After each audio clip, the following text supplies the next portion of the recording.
Oh yeah, Black Sun in the hizzle, all for shizzle dizzle. We got an excellent show here today. So yeah, this Wrestling Wednesdays, man. So we're gonna give down. Oh, we're gonna have a good time. We're gonna have a good time tonight on Wrestling Wednesdays. Y'all know how we do, man. It's going down.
Got my money up, turn that H to a dollar sign. Chicks and don't be the promoter like time.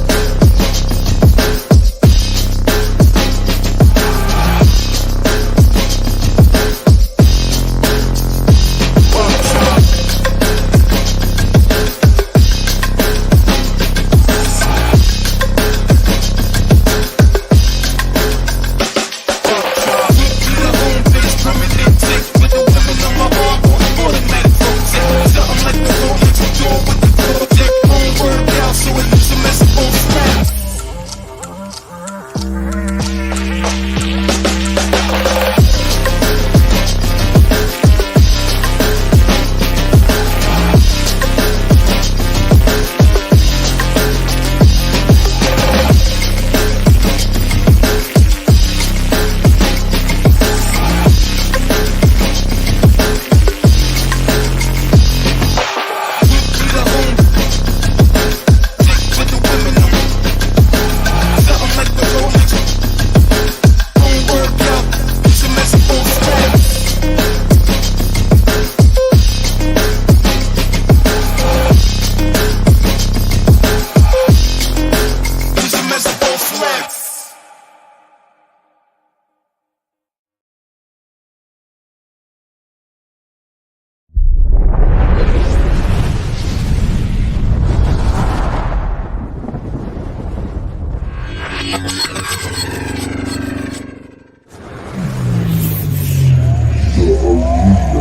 Uncensored.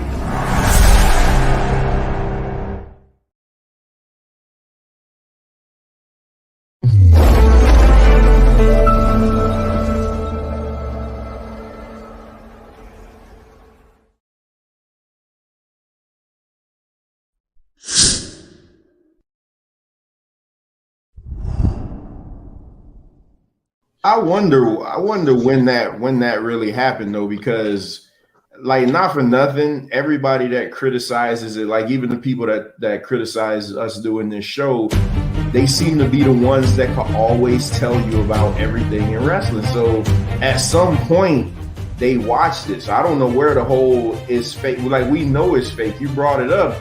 My favorite superhero is Batman, but I don't believe that Batman could do half the shit I see him doing on TV. You know what I'm saying? So it's like, is the suspension of disbelief. I mean, you watch Saw movies and stuff, you know those people not really getting their heads chopped off and stuff. So I don't know. Yeah. Point taken there. Yeah. All right, so we're at the point of the show right now where we're going to watch this footage. He hit the man in the head with a cinder block. El que le está dando el cuervo a la cabeza del ángel demonio. Durísimo. ¡Oh! Le repite la dosis. No se puede esconder, no se puede hacer un lado del ángel demonio. Todavía resentía el primer impacto y recibió el segundo. Mucha atención. Tiene dos tabiques arriba. ¡Oh! ¡Qué golpe! ¡El que le dieron en la espalda con ese tabique! Le empezó a dar en la cabeza. ¡Quedó noqueado el cuervo, Lo partió, está noqueado. No se va a levantar nunca el Cuervo. ¡No, no se va a levantar! ¡Ay! Bro, he should be arrested for attempted murder, man. Yeah, that was a shoot, bro. That was a shoot. He was pissed off at the chair shot. That was a shoot. Yes, he was pissed at how hard he hit him with the damn chair, and he got pissed. He saw all the blood on the floor. Why was a cinder block? Why was a cinder block by the ring though? Like he brought it to the ring. He brought the cinder. They were gonna use it, but I don't think it's supposed to have been used like that. You know what Right. I'm saying? Hell no. That's attempted murder, man. That's what they would call in wrestling a receipt. When you get hit hard by someone and then you're going to pay them back either that same match or later on. That was a receipt. Goodness gracious. Bro, that's attempted murder. That's the scissors incident with Sid Vicious and Arn Anderson. Right. There's no footage of that, though, I don't think. Yeah. Yeah, there's no footage of it, but like that's one of the more infamous. Yes. Like, oh yes, keeping it real type. Because to hear Vader say, was it Vader or Too Cold Scorpio said that they had to stick their finger in the hole to keep it from bleeding. Like, when you think about shit like that, man, that's that's crazy, man. Man.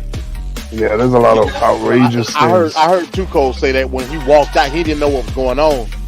He said when he walked out, it was happening, and I think they said Vader is the one that stuck the fingers in. But I heard Too Cold say it. But that whole fight started just because they were ribbing Sid at the bar. Well, Sid Vicious was saying that Ric Flair wasn't really that great. And, Arn Anderson being Arn Anderson, being connected to Flair, he was talking bad about Flair, and that's what got it heated. So he was sticking up for Flair. Kinda, yeah, and he was just annoying him. And, come on, Sid was a horseman in 1990 to 91. And I'm sure they also have other things, during that time that they disagreed on. And I guess everything just boiled over. Plus, I'm sure alcohol was probably involved as well. So yeah. Ric Flair did not like Sid. Like, he didn't have anything good to say about him. You remember that War Games? It was in War Games 1990 where he basically tried to 91. 91 where he tried to kill Brian Pillman. Like, come on, man. That was he was very reckless, to say the least. You talk about somebody being reckless. Sid didn't really care about, hurting a guy. Keep it up, I'm a nigga. My God, people were getting beat down. But that's what I'm talking about, though, with wrestling, though, making it look good versus actually doing it. Vader wasn't hurting that many people compared to Sid. Well, he ended Joe Thurman. He ended Joe Thurman's career. Yeah, but Vader was laying his shit in, but Vader wasn't like going out there trying to hurt people. He broke the guy's back.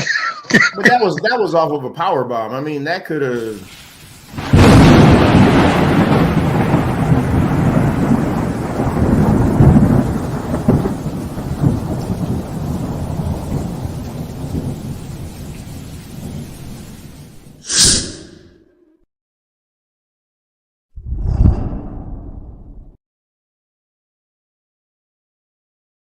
Oh yeah, Black Sun in the hizzle, all for shizzle dizzle. We got an excellent show here today. So yeah, it's Wrestling Wednesdays, man. So we're gonna get down. We're gonna have a good time. We're gonna have a good time tonight on Wrestling Wednesdays. Y'all know how we do, man.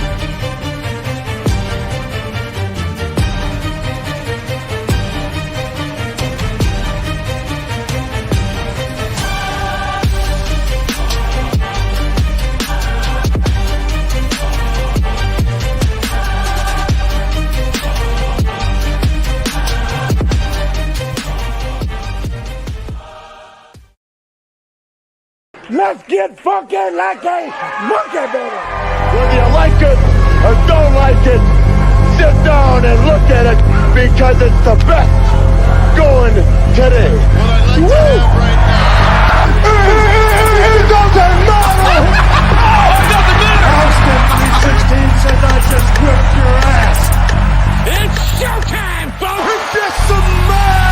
What you gonna do when Hulkamania and the largest arms in the world run wild on you? Who's next? Hey, how about that, ladies and gentlemen?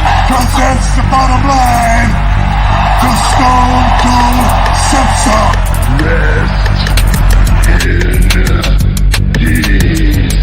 Get ready. Woo!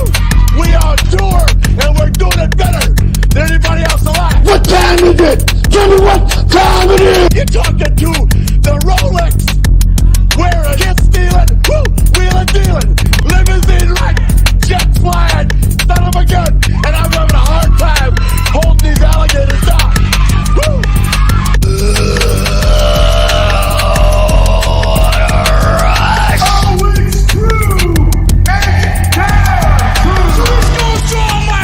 Out there, Big Papa Pump is your hookup.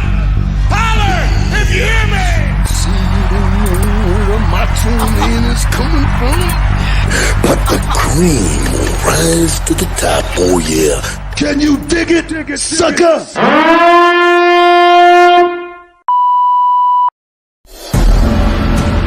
Not afraid of any man in this arena.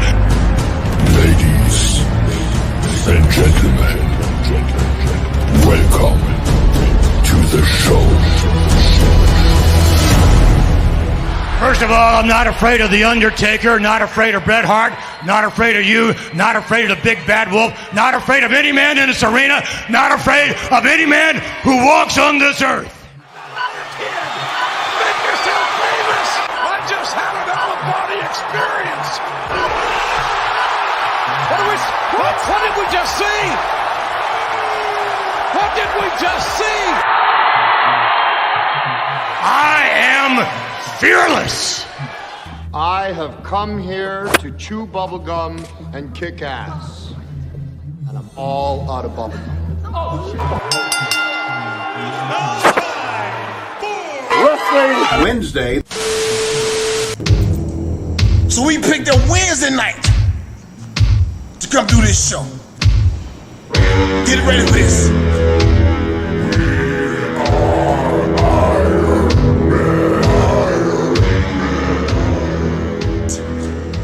When I come to the arena, I'm gonna leave you some memories. Make sure you there. Cause there's gonna be some blood and guts left all over that ring. And it ain't gonna be mine.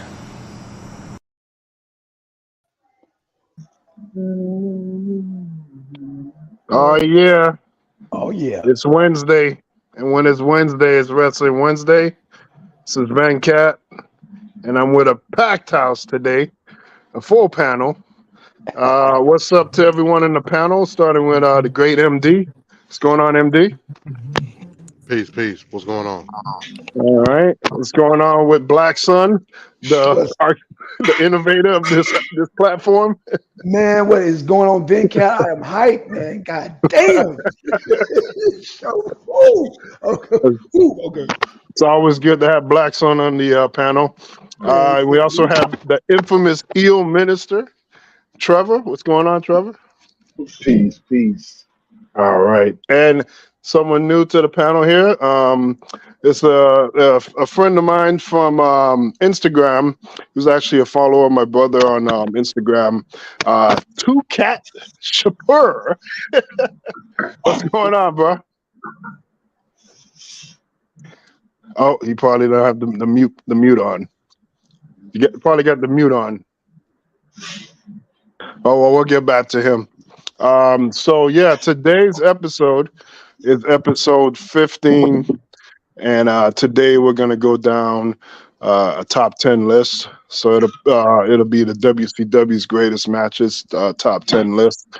So I have a top 10 that I have compiled, and it can be butchered and and ridiculed by the panel, as I expect. But before we get in, I see he just dropped off. Just hit the link back in the chat again. Just hit the link, and you'll be able to come back up. Yeah. So before we go in, I wanted to debut a new segment on here. Pretty much the segment is going to be called oh my God, pretty much oh my God moments. So every week I'll play one moment that from the past that we can get the panel to get their opinions on it. So just hold on for a moment and let me just debut this opening segment.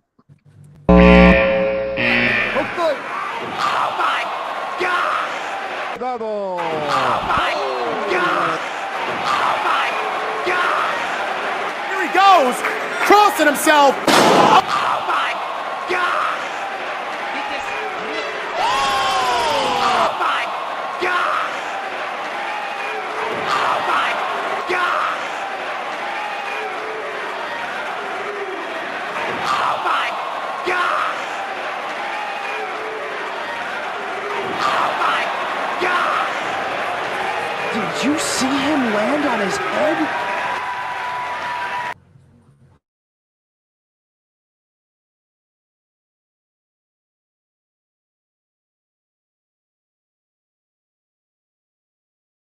El ataúd y el alambre de púas y las sillas. ¡Oh, qué sillazo el que le está dando el cuervo! El ataúd y el alambre de púas. El ataúd y el alambre de púas y las sillas. ¡Oh, qué sillazo el que le está dando el cuervo a la cabeza del ángel demonio! ¡Durísimo! ¡Oh! Okay, those chair shots were a little stiff. Oh, sorry. Oh, we got technical difficulties. Oh, sorry about that. Hold on one second.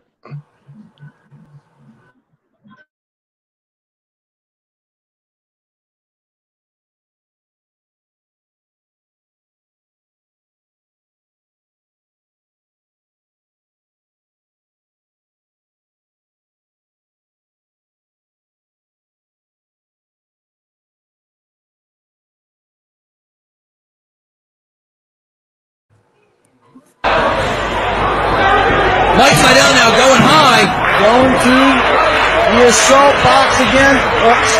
Spiral cuts him off. Spiral now. Over away, what's he got in mind here? Setting him up on that box. Got him hooked. Is this gonna be? You gotta be kidding me. You've gotta be kidding me. Good God, what has he got in mind here? Pain. This can't be good for anyone.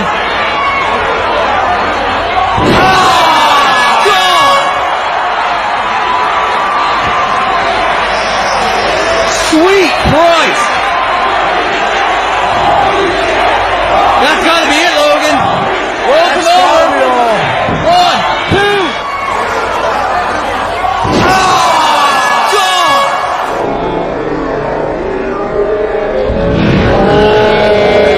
If you look, you could see Mike's arms are placed behind Spiral's legs, so he couldn't put his arms up to break his fall, so his face just smashed into the mat so fucking hard it knocked him out.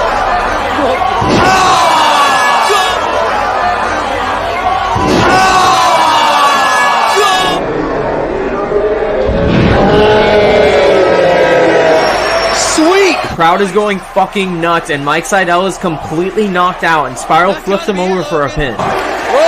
Referee Brett Lauderdale starts counting for the pin, but Mike is completely on another fucking planet, so he can't kick out. So Brett's just like, yeah, he kicked out. Devin Moore was interviewed by Smart Mark Video, and he talked about this incident, and he actually said that Mike was saying no to Spiral to not do it. Disrespect DJ, you know, he did what he had to do to buy the company. Speaking of that show, mind you, yeah, DJ, you know, John took the money and run, blah, blah. Spiral, you fucking retard. Hurting Mike Seidel like that. I was underneath him. He said no, no, no. What did your fucking dumbass do? Do a moonsault styles clash and almost kill the fucking kid. Way to go, you dumb fuck. I should have beat you up like Levy. I regret it.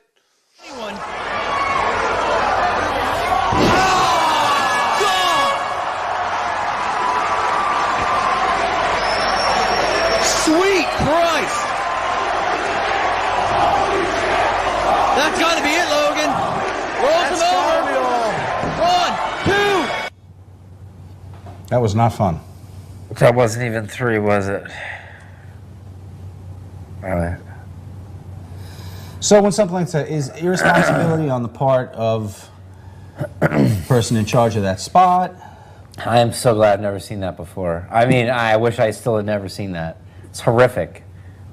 What the like, if you guys know what happened to Mike after that, like, a concussion like that and it broke his thumb, it was horrific. Who thinks of a move where you trap the guy's arms like this and then do a moonsault? It's so ignorant. Have you tried it with him before? Of course not. Of course not. How would you even try that? If they had tried it, they would have both died before. Would you say, if I came to you in the ring and said, hey, I got this cool move we're going to do as a finish, blah, blah, blah, would you say, can we do this first? Now show me? No. What's your responsibility? Well, my responsibility in that so it's like this. The whole point, I always was trying to get better in wrestling. You want to know why I wanted to get better at wrestling? So I could wrestle better people. Because the people I wrestle would never, ever in a million years come to me with an idea that's stupid. Now, here's what happens is you're a young up-and-coming wrestler. And you think this might be the one move that this might be it. Which, of course, you're wrong, but you tried telling that to me 10 years ago. I told you I'll do it. I told you I'll take it because the guy I'm talking to is convincing enough, and that guy loves to do like crazy moves. So he's probably already thought it out in his head. He just tells it to you like he's done it a million times. Like you tell it to a guy you've done it a million times, boom, off you go.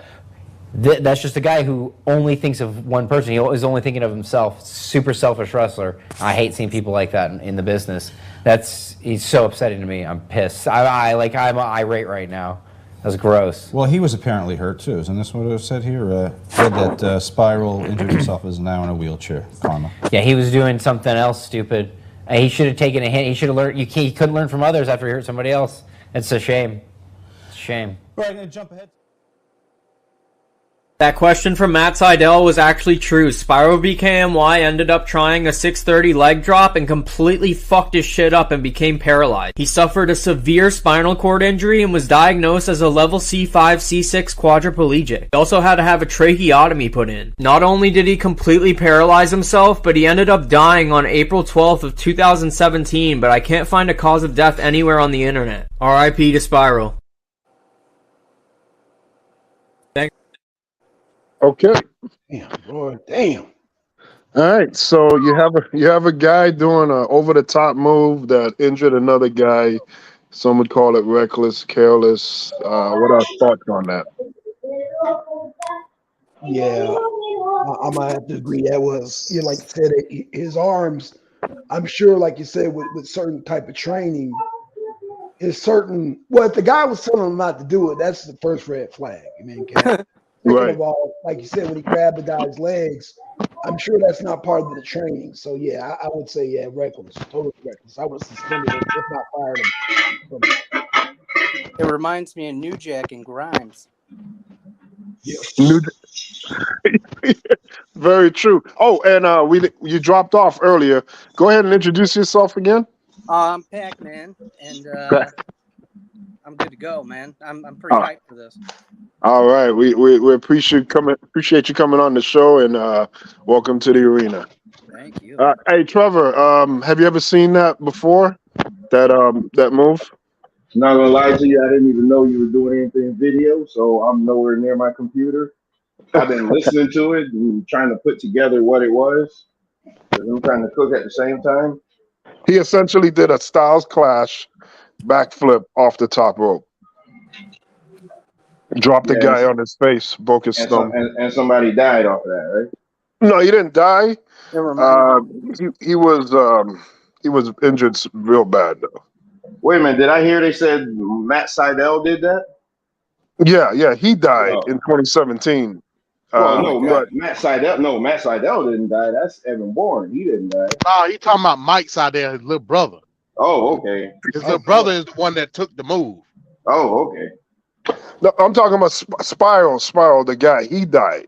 The guy that did the move. Yeah, I don't even know who that is, but I wasn't sure what was gonna happen. Kind of looked like an awesome bomb at first. Yeah, but my God. With the flip. So you did a top rope Styles Clash, you say? Yes, top rope, backwards flipped Styles Clash. Wow. Crazy. You know what? You know what that almost reminds me of? That low life CM Punk. He did. He used to do this move called the Pepsi Plunge. Mm-hmm. And why anybody would take that, I have no idea. But he basically do a top rope pedigree. Oh, What the fuck? No. Yeah. Wow. Yeah, he did the Pepsi plunge in Ring of Honor. God damn it. That I never even knew that. I never knew that even happened. I never heard about that. I just whenever you get a chance, just look it up. It's I think I've seen Triple H do it, but that's about it. yeah, not the Pepsi plunge. Yeah. Why is Pepsi so significant to CM Punk anyway? Because he has the logo on the side of him. Why is that? I forget the significance, but do you see all his other terrible tattoos? Right. Yeah. Oh yeah. All right. So this show today, like I said, it's going to be the top 10. According to me, top 10 greatest WCW matches. So right now, I'm going to put up a graphic. I'm going to start with some honorable mentions. I couldn't get there's like honorable mentions for days, pretty much, because there's so many great, spectacular matches. I mean, it's endless. Yeah. So here's one honorable mention right here. And that will be Starrcade 1985, The Gathering. You had the infamous, really, I Quit match between Magnum TA and Tully Blanchard. This is one brutal match. That was number 10 on my list. Oh my God, it was in the list, but then I got into some cruiserweight stuff, and I just God. But I have to acknowledge this match. This match is great. A lot of people in their top 10 lists for WCW Greatest Matches, you'll see a lot of Funk versus Flair, I Quit. Funk versus Flair has nothing on this match. I mean, and the ending is ridiculous with when he broke the chair. He broke the wooden chair and took the sharp edge and stuck it in his head. Magnum TA did to Tully. Oh, shit. Oh, I mean, that. And then you see a close-up shot of Tully Blanchard screaming, "Yes, yes!" In essence, do you quit? And he's like, "Yeah." And you see the blood just pouring down his face. That match always stuck in my mind over the years, and nobody really talks about it like it never happened. But it's one of the greatest matches you could ever see in any generation, in any decade. It's amazing. Wait a minute. So this is your personal list? Well, I mean, I can't make graphics for all you guys. I mean, come on. So this is my honorable mention. Now you could say nay or yay or whatever, and you could also say what you would prefer. You know what I'm saying? I'll wait until I see what your number 10 was. Okay. All right. So let me get the honorable mentions. I got 3 more honorable mentions. All right. Here's another one. Oh yeah. This is Starrcade 88, True Grit, Ric Flair versus Lex Luger. I think another match here that doesn't get enough credit. I think this match went about 30 minutes. Yeah.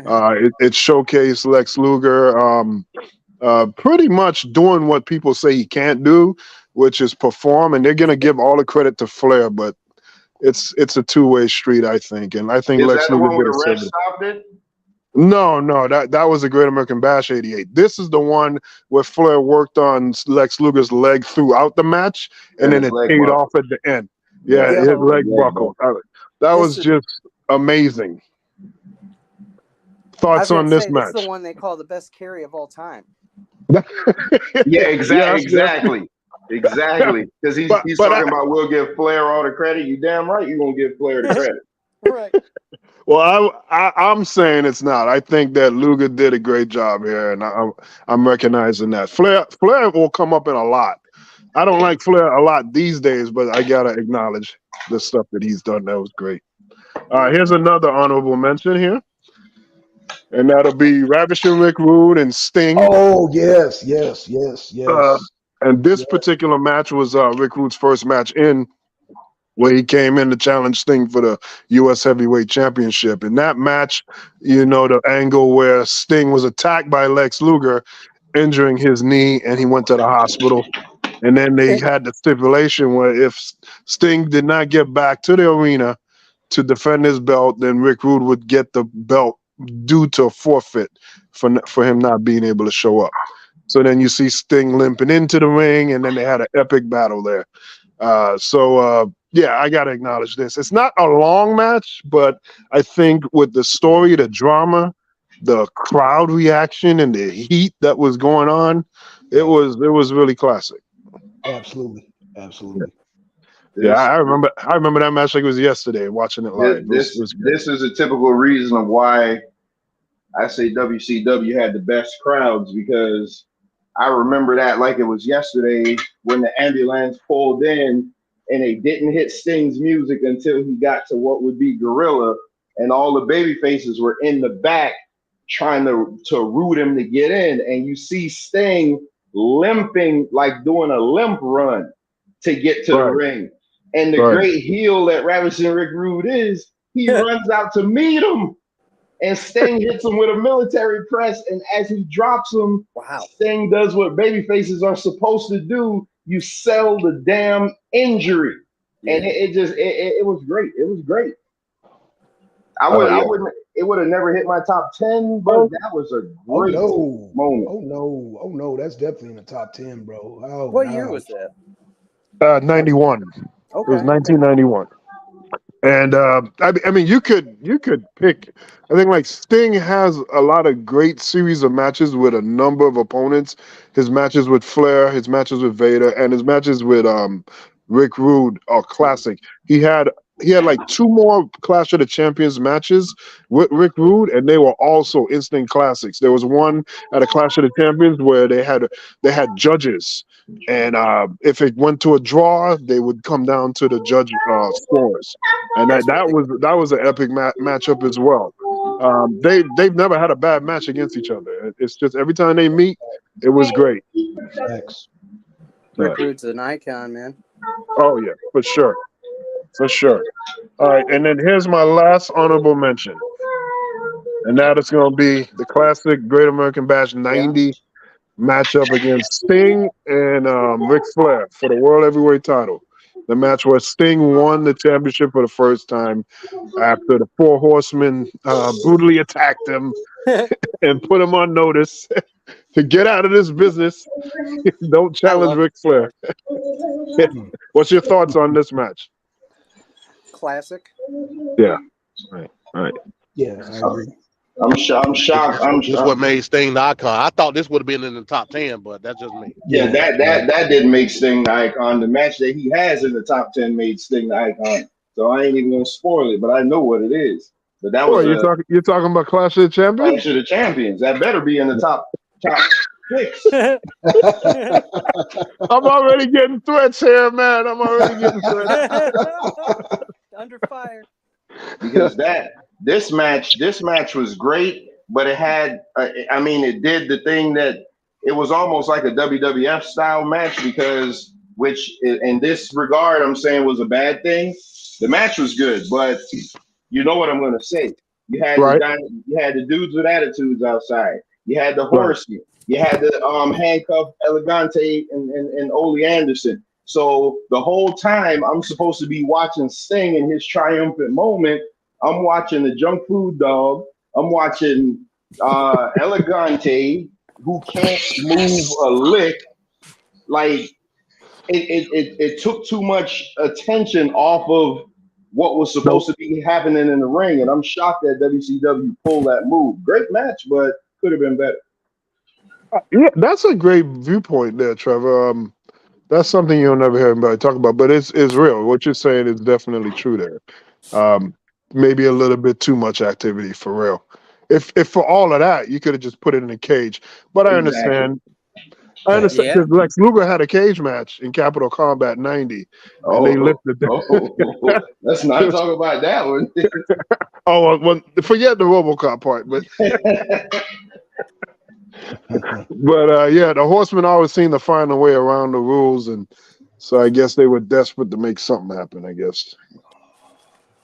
All right, so now we'll go actually into this top 10 list, And let's see if we agree, disagree, and let's hear our different ideas of what you would think would be in there instead. So I'm going to go here with the first, number 10. And now this is Ric Flair against Big Man Vader, Starrcade 93. This is an epic confrontation. This match was actually supposed to originally be Sid Vicious versus Big Man Vader, but the plans for that match was scrapped after the infamous Arn Anderson's scissors attack, where Sid stabbed Arn Anderson a few times. I think he said 7 times with a pair of scissors. And Arn Anderson also got his stabbings in there as well. So Sid was fired. Arn Anderson was suspended. And as a result, they put this in here. What do we think of this matchup? Nay or yay on that one?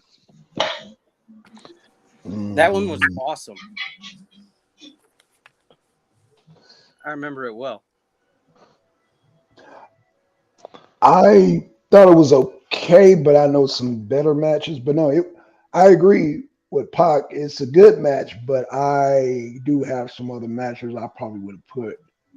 Okay. Over that. Yeah, that's just What match would anyone on the panel feel would be good for number 10 here? What would be your number 10?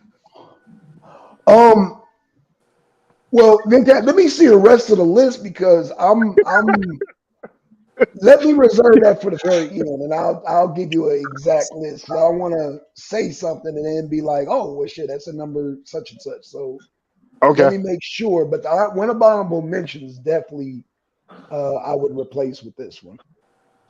Okay. Yeah, I definitely would. I'm looking around my shoulders because I know at any moment I might get attacked by Trevor.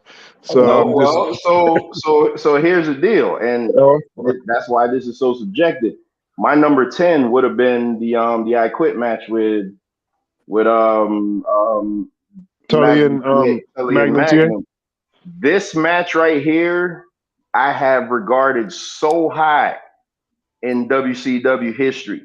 This has got to be like, now that I'm listening to what you're saying, I mean, you're not going to sway me, but this is top 5 in my all-time favorite. And the reason being, because I'm a storyline guy. That's what I give me a good story, and that's what makes the match great. This match was so great because do you remember what happened before it? See, this match, what made this match is when Vader was giving Flair straight punches in his mouth to where he broke his teeth. And they were saying they've never seen Flair brutalize that bad to the point where he did the superplex and they said, oh God, he broke his back again. And then remember when the match was signed, because they were like, Flair's not going to do it. He's just going to retire. That was the whole story around it. He couldn't beat Vader. He was just going to retire. So what does WCW do? They sent a camera crew to his house, and they followed Flair from his house to the airport, to the arena. And the whole thing was like, Flair has no confidence. He can't beat Vader. And then when he beat him, man, it paid the story off. That's why, to me, this match is in my top 5. I'll tell you when we get there what it should replace, but this is in my top 5. This was tremendous because I'm a storyline guy. It's all about the story for me. Yeah, I agree with that. But I like, the story was great. I didn't like the finish of the match. That's just me. Oh, you mean the way he got pinned? Yeah. How we just fucking, like, he rolled him up, right? He single leg. It almost looked like he was trying to roll him up, but then he just fell to the back and got the 3 count. Like, I wasn't with that. But I can see from a storyline aspect. I'll put it at 10. That's fine. But MD, think about this. Think about this. Old man Flair doubting himself. And I'm not trying to change your mind. I'm just saying for the pin part. Old man, because we look at the pin now and be like, oh yeah, it probably could have been better because we watch wrestling that they do 50 million high spots. But old man Flair doubting himself against a supervillain that nobody could beat. He outsmarted him. That's all he did. He outsmarted the heel. That was it. Yeah, because Vader hit him with like a body shot. I think Flair was coming off the rope because remember he was giving him the forearm, and then Flair came off the rope and he gave him a body shot, and Flair went down, and then he just picked his leg and pinned him. I'm like, what the hell? I'm gonna say one last thing just so Venkat could keep it moving. But all right, and y'all know I love when matches end not in your conventional way where you can't see that it's gonna happen. I don't know if Venkat has this on the list. I hope he doesn't. But Ric Flair versus Harley Race. You remember how that ended? Right. Starcade Crossbody. With the Crossbody up the top. With the ugliest crossbody I ever seen in my life. Sometimes you just gotta end the match any way you can and make it believable. Right. Yep. I get that. I get you. I like it at 10 though. I'll accept that at 10. Okay, so moving along, we're gonna go to the number 9 pick here, and this one is the historic win with Ron Simmons becoming the first World Heavyweight Champion. This matchup did not happen at a major show or a television broadcast. It was a arena show that just happened, just out the blue, and the way Ron Simmons got this shot really was Jake the Snake appeared out of the crowd, attacked Sting. Sting was in the ring. He attacked Sting, DDT Sting on a chair, and that took Sting out of the match that he was supposed to have, which was a rematch for Vader's world title. And so they needed a contender, so they put about 10 or more guys in names in a hat, and they drew out the name. Ron Simmons' name came up, and then it set up that matchup that they had in 1992 of August, and Simmons became the champion. What do we think about this matchup? Was that scripted, you think? Oh, no, it wasn't. No. It was. It was. It happened. It was. Shut up, Trevor. I love Ron Simmons. What's that? I love Ron Simmons. I have a Zippo sitting next to me that's APA.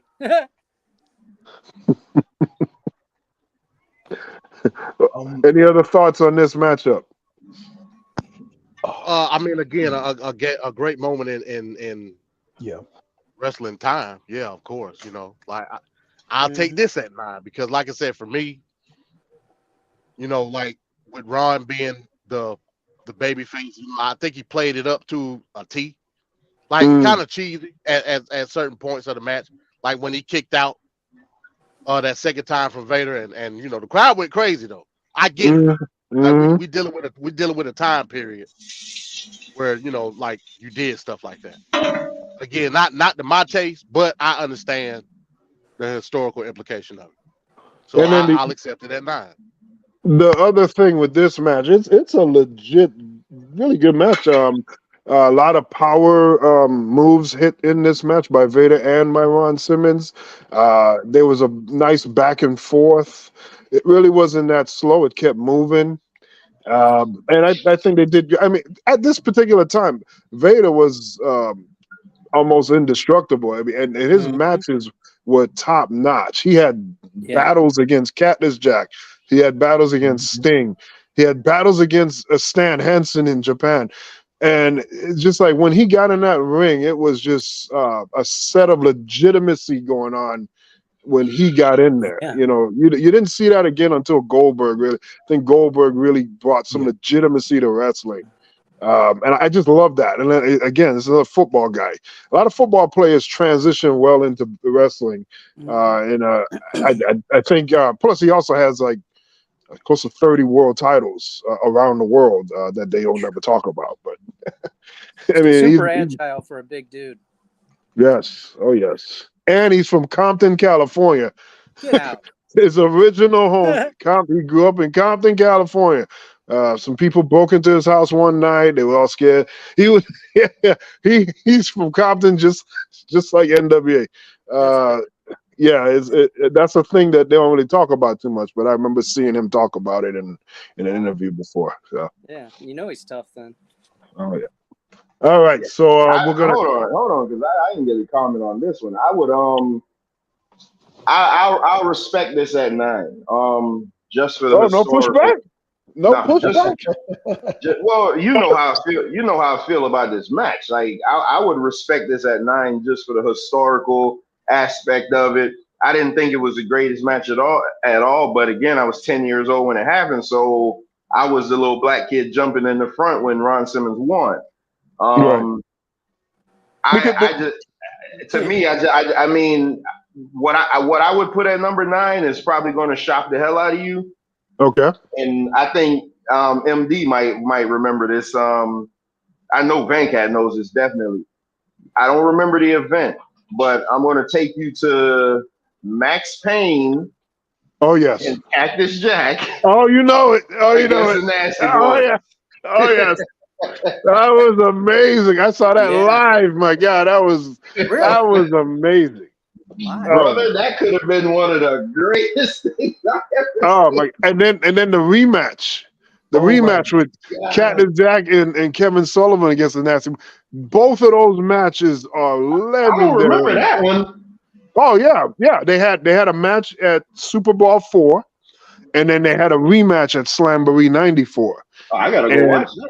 Right, Slamboree 94, I think, is the one with Kevin Sullivan and Cactus, and they had the referee. It was a Chicago NHL legend that was a referee, and Sag spit on him.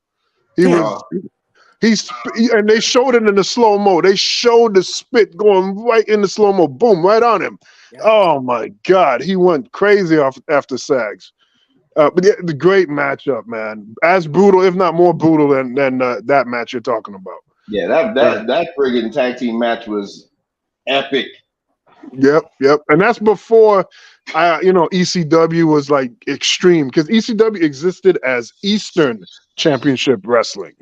And when Paulie took it over, it became Extreme Championship Wrestling. But ECW had always been there, and it was just a regular promotion in the background, like AWA and stuff like that. And then what happened to Max Payne? What happened to Max Payne afterwards? He went and became Man Mountain Rock for Vince McMahon. Which I've never even seen that crap. There you go. Exactly. So, I'm trying to remember. That was a pay-per-view match, right? Yeah. The first. The tag team. Both. Yeah. Super Bowl 4 was the first. That was the first one or the second one? The first one. The second one was Slamboree 94. Huh. One thing I remember one. Collide, go ahead. These are like some heavy hitters, man. Like when they would collide, you're used to seeing them run over whoever they hit. But it's kind of, I always like seeing like two powerhouses square off. Mm. Go ahead, MD. No, I was gonna say because I'm trying to pinpoint which one, because I do remember Nasty Boys and Cactus Jack and Max Kevin Payne. Sullivan. Oh, you don't remember the Kevin Payne. Okay. I don't remember the Kevin Sullivan one. Nah. I remember you gotta look it up. And the thing that's funny about it, because I ordered it on pay-per-view, the Super Bowl 4, the first matchup. I bought everything WCW did in '94. Every pay-per-view I ordered. But I remember recording those matches. And then they didn't come out with a VHS for Super Bowl 4, I don't believe, at the time. I don't know if they did retroactively later, but they never had a VHS that come out after the fact. And that was like the first event that WCW had that they didn't have a VHS. I don't know if there was some kind of controversy or something that happened. But yeah, Super Bowl 4, the main event was a Thunderdome match. That big, the original Hell in a Cell, the Thunderdome match. They had it was Dustin Rhodes, Sting, and somebody else against Ravishing Rick Rude, and some other. It was like a 6-man tag match, and it was the whole night was hard hitting. It was like great matches galore that whole night. I remember that. And then Slamboree 94. That was great too, because that had Vader and Sting in the main event, and that match is epic. That's a ridiculously good match. But yeah, you need to look it up. Maybe it's on Peacock. I'm gonna have to look that up myself because I need to see those again. Because look for Slamboree '94 and look for Super Bowl 4, and you'll see it. All right, cool. All right, so we're gonna go to number 8. Number 8 on the list. Here we go. All right, so that'll be Chris Benoit against Bret Hart in the Owen Hart tribute match. That was an October 4th, 1999 Monday Nitro matchup. This match is on a lot of people's list for WCW's greatest matches. A lot of people have it higher than where I have it. The match is great for me, and I will have it on my list because I feel like it's a significant match and it's an important match. But it was also a good match. But I have more that's on this list that means more to me. So, but I have it at my number 8. Thoughts on the number 8 selection? I like that at 8. I like that at 8. Just like I said, it was a great match, but no significance in terms of any storyline. We know exactly why it happened. You know what I mean? Right. You know, and I think, you know, they felt impelled to put on a great match because at the time WCW was not great. Right. Right. 99 was a tough time. So I mean, after an amazing from that alone, I like it at 8. Yeah. So I'm a no comment this match. Oh, and not for the reason you think. Honestly, I didn't watch this. I don't know what happened. I never watched it. Oh wow. But I would put in my number 8 spot, I'm gonna have to give my man Mick Foley some love again. Mick Foley versus Big Van Vader and that street fight. You remember that one, Van Cat? I don't remember what year it was, but holy shit. You know which one I'm talking about. Oh yeah. The one, man, and it was the main event of that pay-per-view. God, what was it? Halloween Havoc. That was Halloween Havoc? Yep, Halloween Havoc 93. Spin the wheel, make the deal. WCW had something with Mick Foley, man, and they just let it man. I mean, if you retroactively look at things, like WCW gave up the greatest seller in the history, Stone Cold. They gave up the greatest gimmick ever, Undertaker. And Goldust. Okay, add Goldust to that as well. They gave up the Road Warriors at one point. They gave up the Steiners at one point. Triple H. I mean, how many Hall of Fame history-making stars they just let go out the back door? Yeah. I mean, and to their credit, though, they had. I mean, even when this was happening, they still had a pretty stacked roster. So Kevin Nash, yeah. Scott Hall. Come on, man. They were just pooping out superstars all over the place. No doubt. Yeah. Yeah, Vinny Vegas. Oh my goodness. All right, so let's go into number 7. Number 7 now. All right, so here's number 7. This is a match that's high flying, technical, scientific. Now we're getting to it. Who is it? I'm in the kitchen. Who is it? It's Rey Mysterio versus Dean Malenko from the 1996 Halloween Havoc pay-per-view. Oh yeah. This match is highly regarded. Huh? Dean Malenko or Eddie Guerrero? Dean Malenko. Mean Dean. Well, you thinking ahead, man. Keep doing what you're doing, Trevor.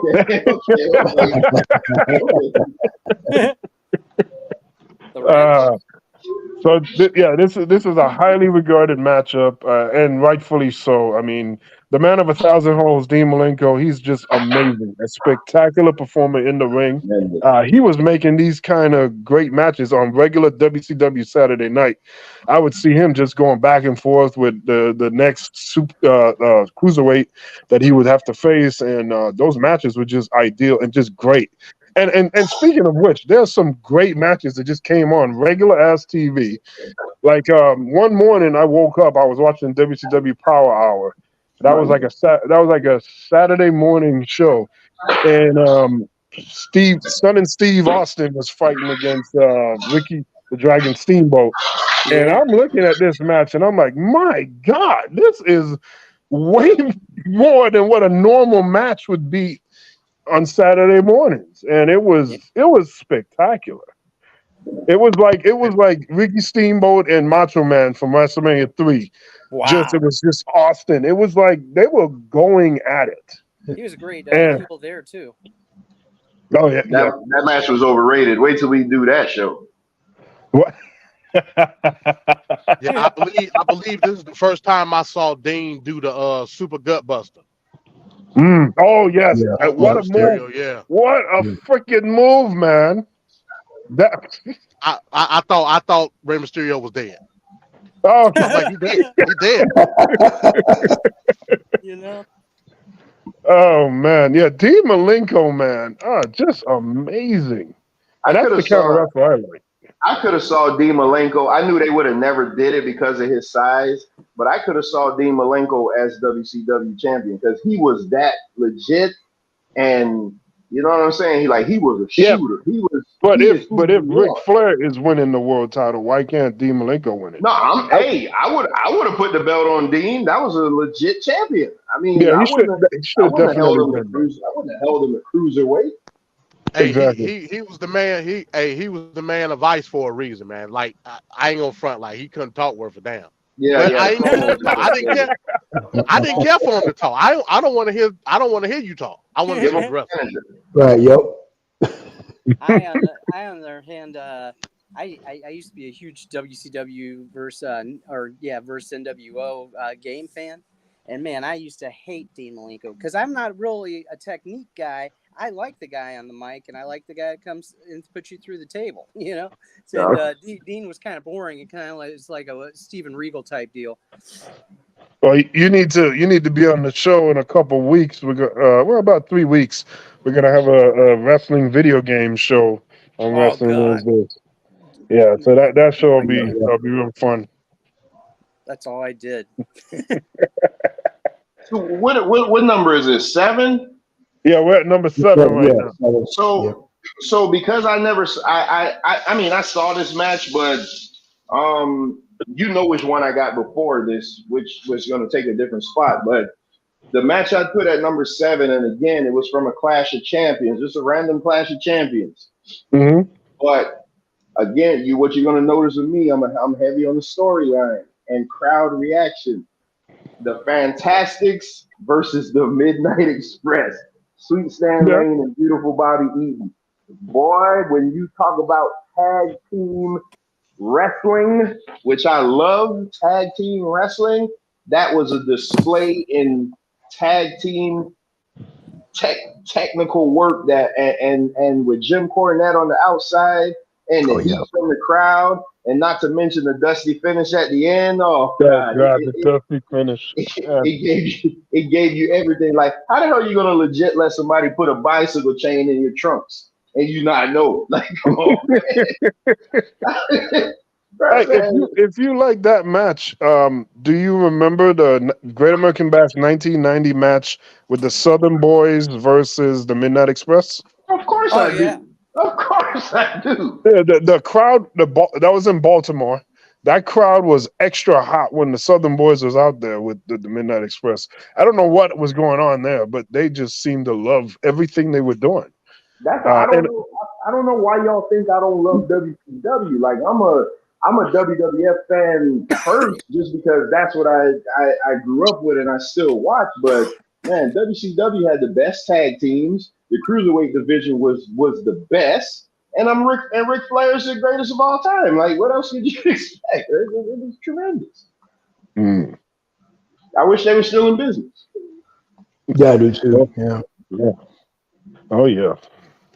All right, so we're gonna go into number 6, and then we'll break away from the top 10 for a bit, and then we'll go back into the last 5. So number 6 is going to be this matchup here. Ooh, Oh, that's where you got it. That's where you got it. It was higher earlier. And then I I had to keep ping ponging around. So I was wondering where you was going to put it. Now, the interesting story to this match, the interesting story here is that, so this is Halloween Havoc 98. And just for a moment, I just want to mention here, Halloween Havoc 98 could have gone down as, first of all, it's still a great event. It's still a great pay-per-view, but it had the potential to be the greatest pay-per-view of all time by any association, because they had this matchup, which was just like iconically classic. And then they had Hogan and Warrior rematch after WrestleMania. They had never wrestled after WrestleMania. So the anticipation to see them have a rematch, that was a big deal at the time. And then you had Bret Hart versus Sting, the Sharpshooter versus the Scorpion Deathlock. That was a dream match that was around schools all the time. People would talk about if they ever met up. That would be a huge deal. And here we had it on Halloween Havoc 98. And they also had Sid Vicious versus Gold. I'm sorry. Oh, God. I forgot who Sid Vicious. But they had other great matches on there. So the lineup was very strong in Halloween Havoc 98. But, of course, we all know what happened with Hulk Hogan burning people's eyebrows off with that stupid stunt he was doing. And that kind of made everything go south. That what I didn't think that's what I thought. I thought you were going to say what really happened is what messed the pay-per-view up. Well, I was going to get to that too. But yeah, they ran short on time, and the pay-per-view just cut off. As soon as they got into the ring and they were about to lock up, it cut off. And people that ordered that pay-per-view didn't even get to see the main event match, which was ridiculous. Had to get away for free the next day. Yeah, but I mean, even at that point, you'd be so pissed that it wouldn't even matter. This was around the time I switched from WCW to WWF again, and I had been WCW guy since like 91, 90. Yeah. So, anyway, stuff like this is what influenced your switching, I guess, right? No, not this particular pay-per-view, but damn close. But I thought this match was pretty good. Goldberg sometimes has real rough matches with people, but this one was fluid. Yeah. Because DDP is awesome. It was great. Yeah, it was great. It was coming out. And it's sad to call this after all that DDP did. A lot of people look at this match as coming out for DDP. I don't know why. But Spring Stampede was against Macho Man. Well, the consensus is a lot of people look at like DDP like never really, like the Macho Man was good. Like, don't get me wrong, but like after DDP hit that diamond cutter when he tried to do the jackhammer, I thought it was over. And you know what? It should have been over. It should have been over. I thought it was over.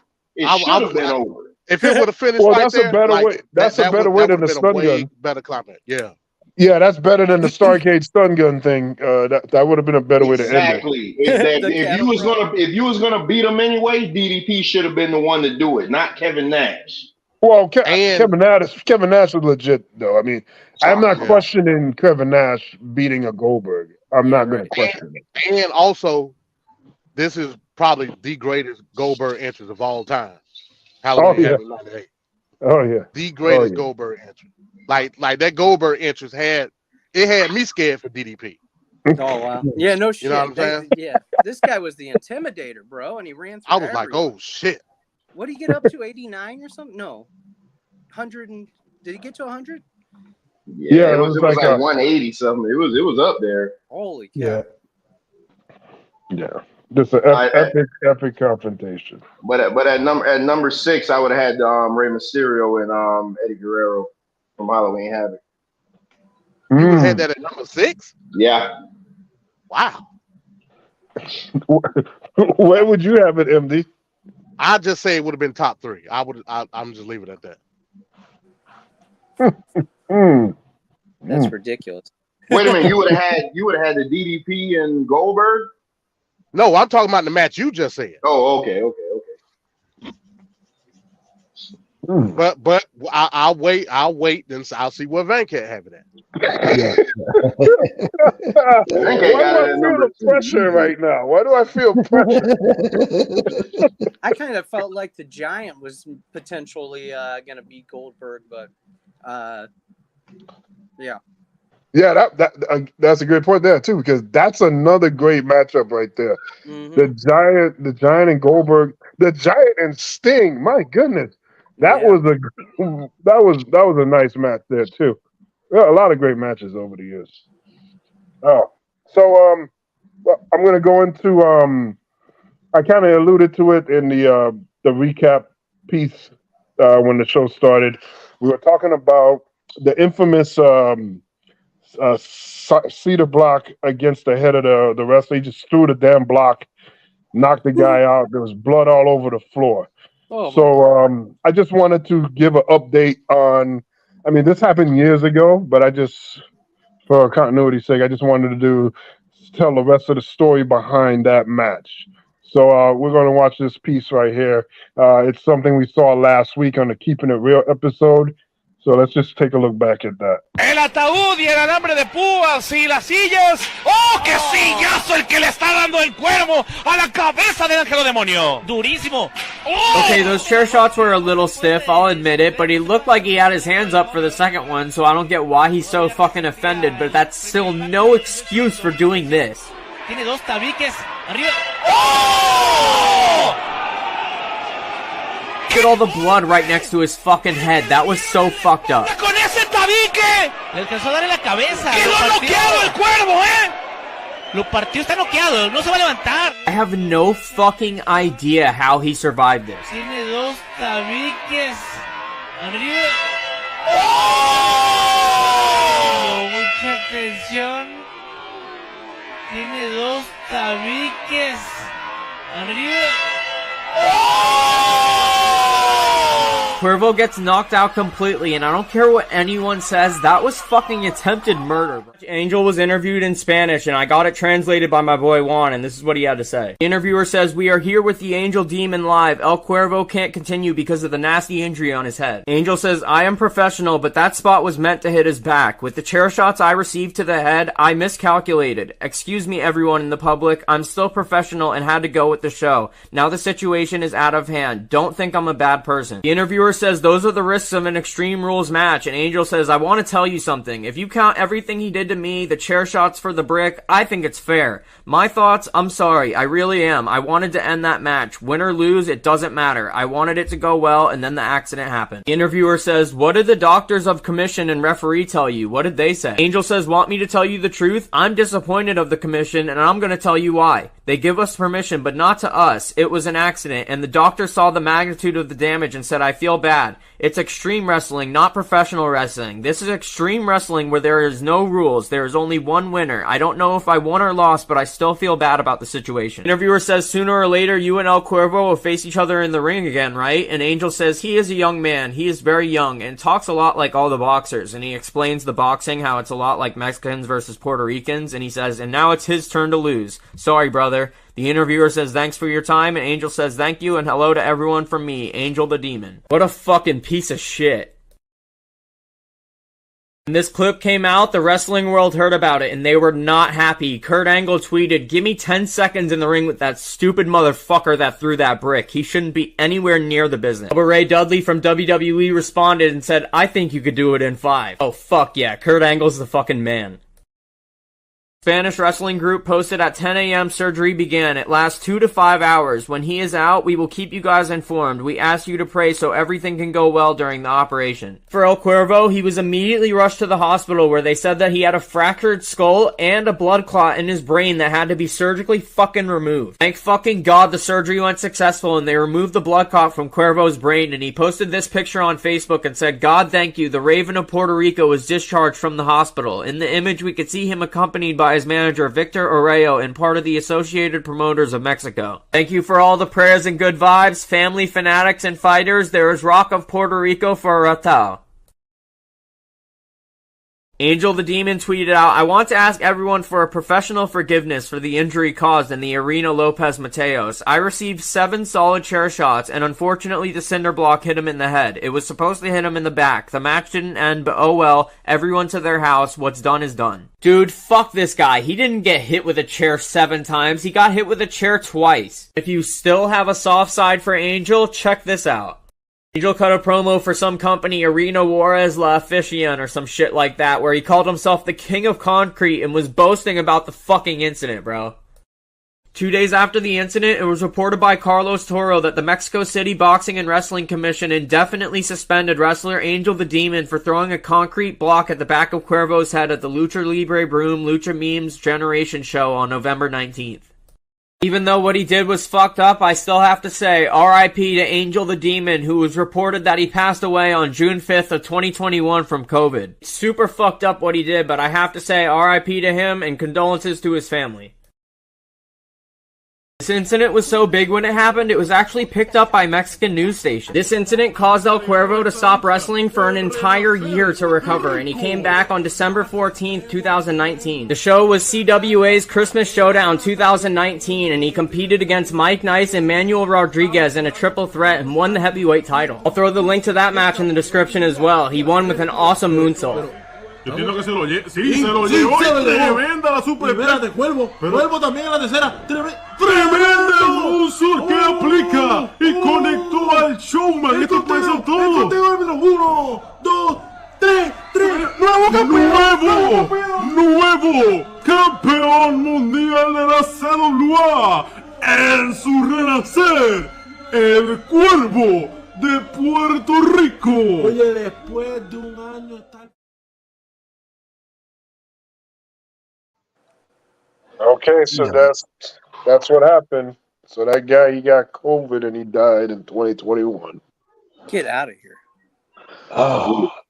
Venkat, I want to say thank you for the follow-up, man. Yeah, goddamn shit. Now, I have an issue with this. Okay. Even if he would have threw it in his back, I think that would have still not been. Yeah, that's what I was thinking. That's what I was thinking. Yeah. He would have broke his spine. Yeah, neither's a good idea. Yeah, neither's a good idea. Exactly, Punk. I agree. That's still, like Trevor said, a center block had no business being there, period. It just had no business having a cinder block there. That just hell no. So there's no way he could justify that, But yeah, man, Jesus Christ. But I'm glad he made it through the surgery. That was fucked up. His brain, oh my God. Oh, it's just crazy that somebody would even take it there. But and then, it's obvious he was just pissed. He tried to blame the chair shots. He even lied about the number of chair shots he got, saying it was 7 instead. It was, it was 2. So those things are disingenuous. I'm sorry. I was going to say there's no way to justify throwing a cinder block, man. You can't even, like you said, you throw it on his back, you're still going to cause a major injury. Hell no, bro. That's just, oh God, no, man. Like you said, he could fuck it up his spine. You know what I'm saying? No, man, I'm not buying it, bro. He just had no business bringing a cinder block to the fucking ring. Now, you also have to consider dude had 2 black eyes by being hit in the face with a chair. So, there's that. You know what I mean?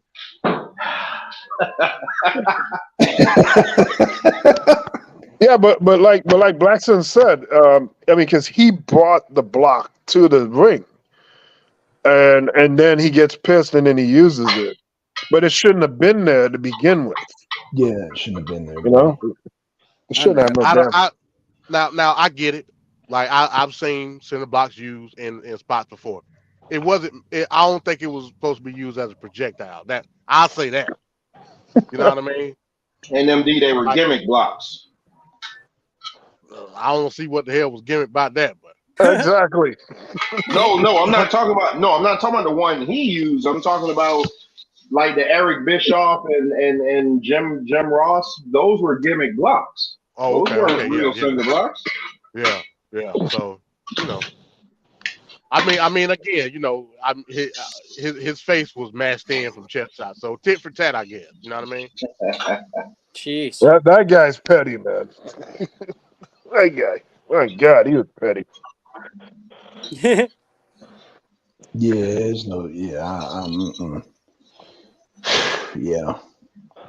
All right, so we're gonna roll back into the last top five, the top five WCW matches of all time.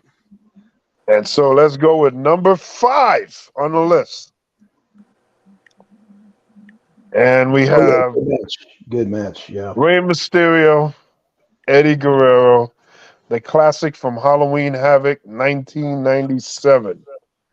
This match is highly, highly regarded on everyone's list on the internet. What do we think about this matchup? Yeah. Man, That's indeed number one. I thought you would have had a higher VanCat, you know what I mean? But hey, I ain't complaining. Like I said, I would have at least started at 3 with it.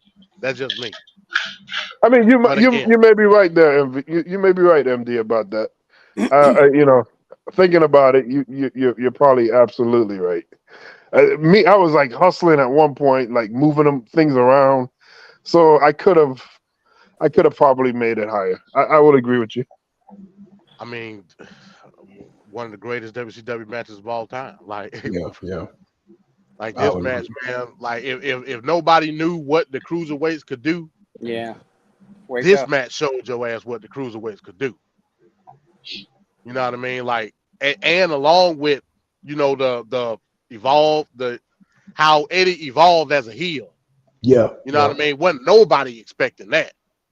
Like we talked about Eddie Guerrero is my favorite wrestler. All that was dope.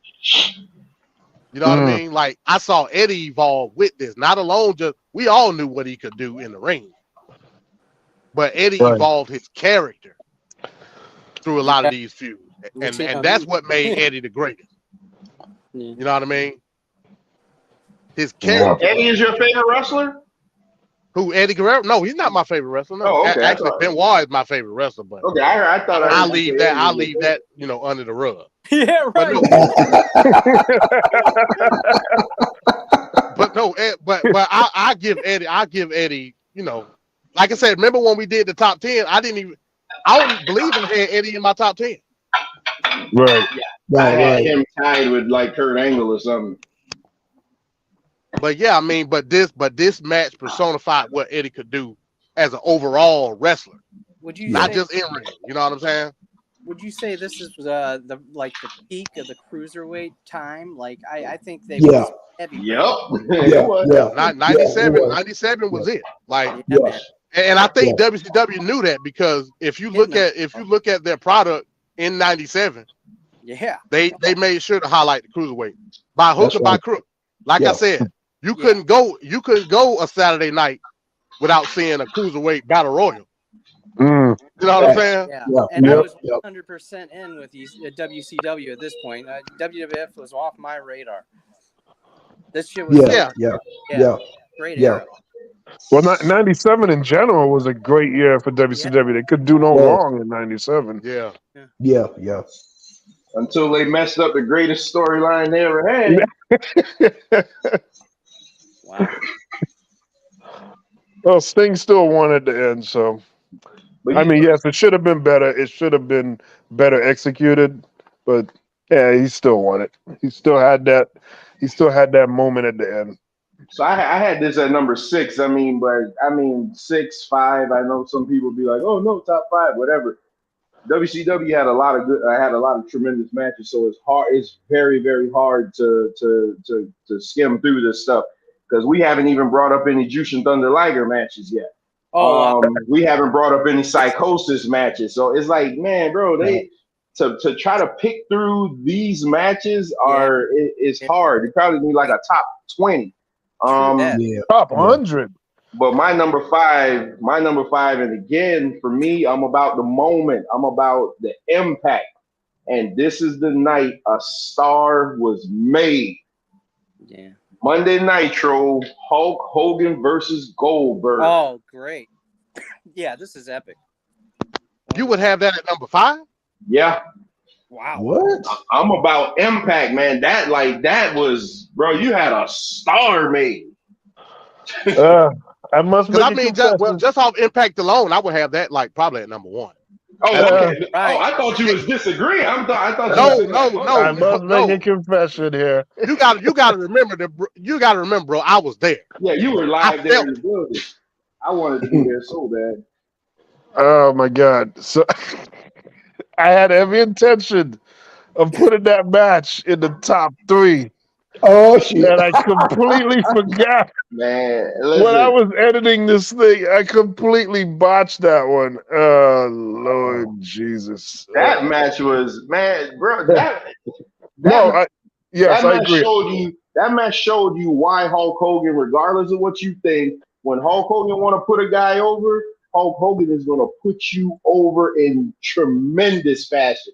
And to see 40,000+ people simultaneously standing up at one time, come on, man, that's crazy. Man,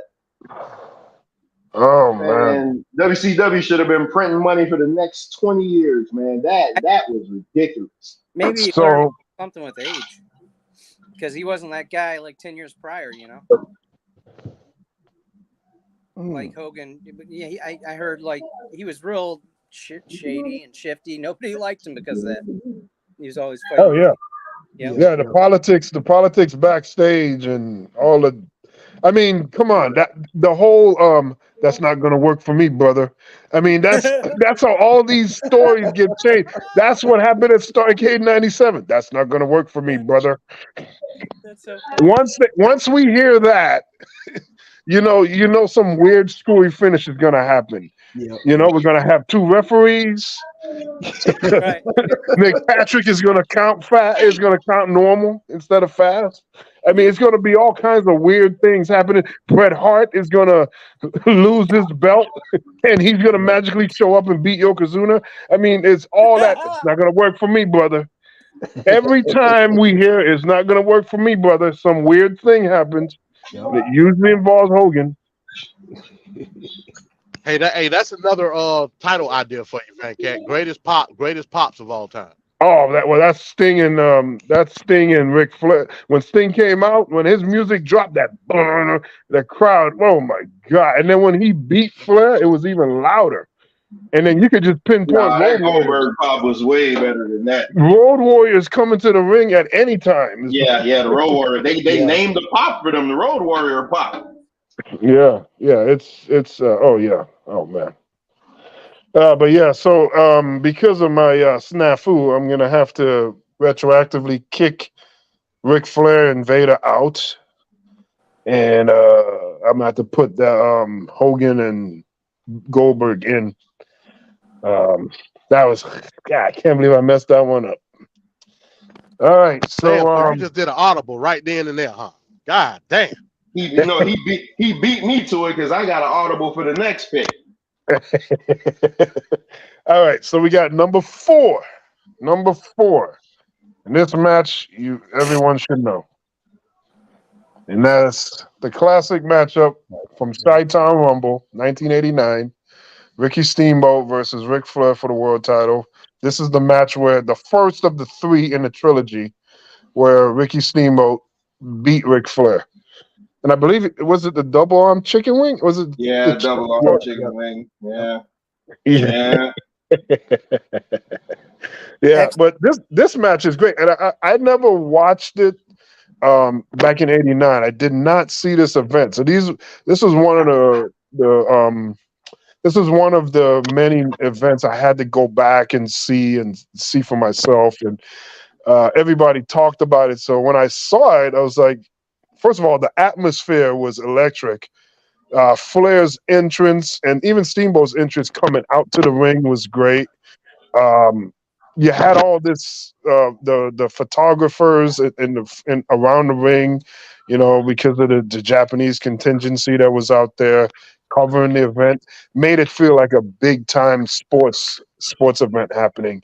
So everything was good, and then they had a classic match. So it's a great match. I think though, in a lot of people's top top 10s or top 50s of WCW's greatest matches, there's a trend of people saying, well, the top 4 matches are Ricky Steamboat versus Ric Flair, and they go on with the trilogy, and then they even put a house show match that they're saying is so great.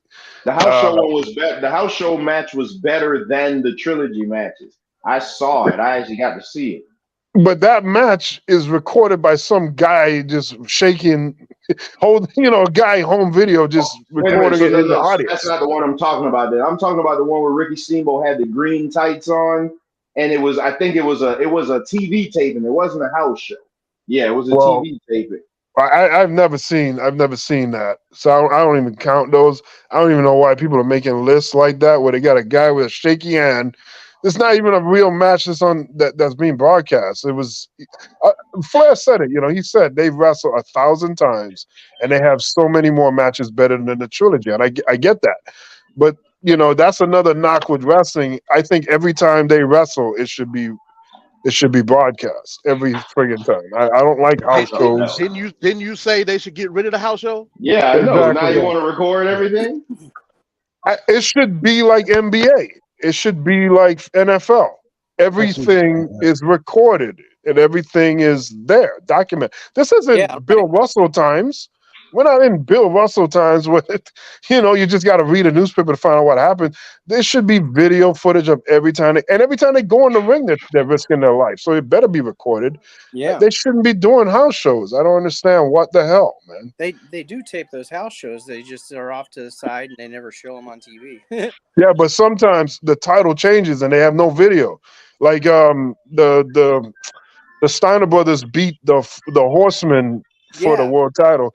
They just came on TV one Saturday night saying, "Oh, the Steiners won the title in such and such town during the week." I'm like, "What the hell is that?"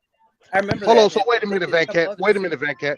So you weren't happy when you woke up Saturday morning and watched WWF Mania and found out Diesel had beat Bob Backlund for the title? It's shocking and it's exciting, but I want that crap. That should have been like on a Friday night, just on NBC or something. Give me something to be excited about. And back then, you were salivating for any kind of wrestling that was coming on. So anything outside the norm was great. Yeah, I remember when today we got too much wrestling. I remember when they had Todd Pettengill talking about break. I'm like, what the hell? I don't even know what's going on. Todd Pettengill talking about Diesel, the champ. I'm like, what the fuck? 9 seconds? Yeah. 9 seconds. My God. It takes a 3 count to win. 9 seconds. My goodness. They kicked him, hit him with a jackknife. Oh, man. Yeah, so this I think is the best out of the trilogy. A lot of people will say it's the one at Wrestle War 89. Some people would say it's probably the Clash of the Champions matchup, but I like the atmosphere of this particular matchup that they had. I thought this one was really great. All right, so let's go on to number 3. Whoa, hold on. I didn't get my number 4. Oh, I'm sorry. Go ahead. I'm sorry. Yeah, so this is why I call an audible. I had to take a match out to replace it with something. So my number 4 was Ric Flair versus Vader from Starrcade. I got to go back and watch that. So I'm gonna take that out. Okay.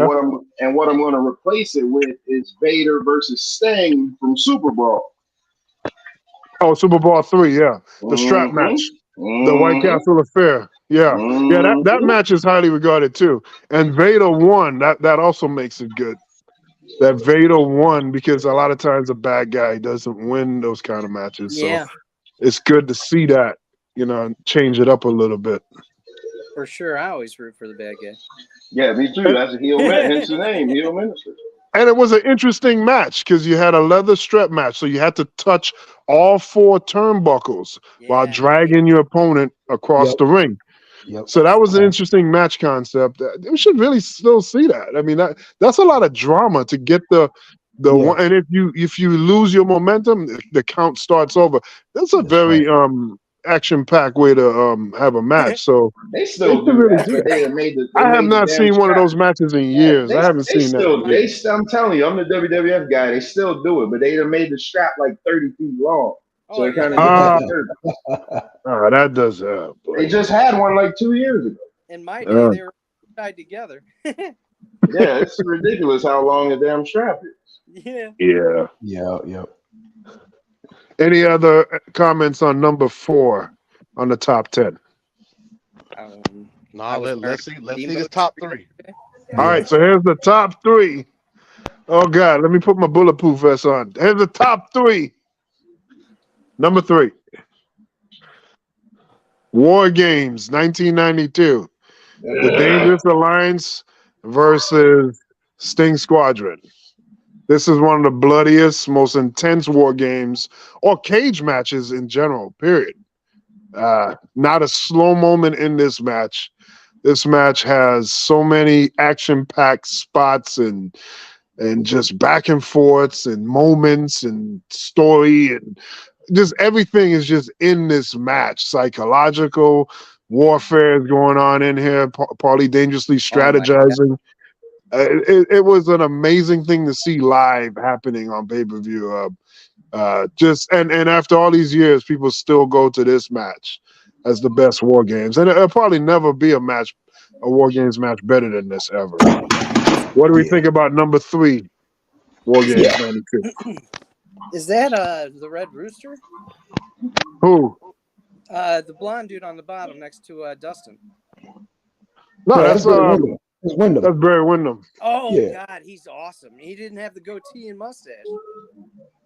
Oh yeah, I see what you're saying. Yeah, he was saved it off at that point in '92. That dude is talented. He was one of my favorites ever. Yeah, mine too.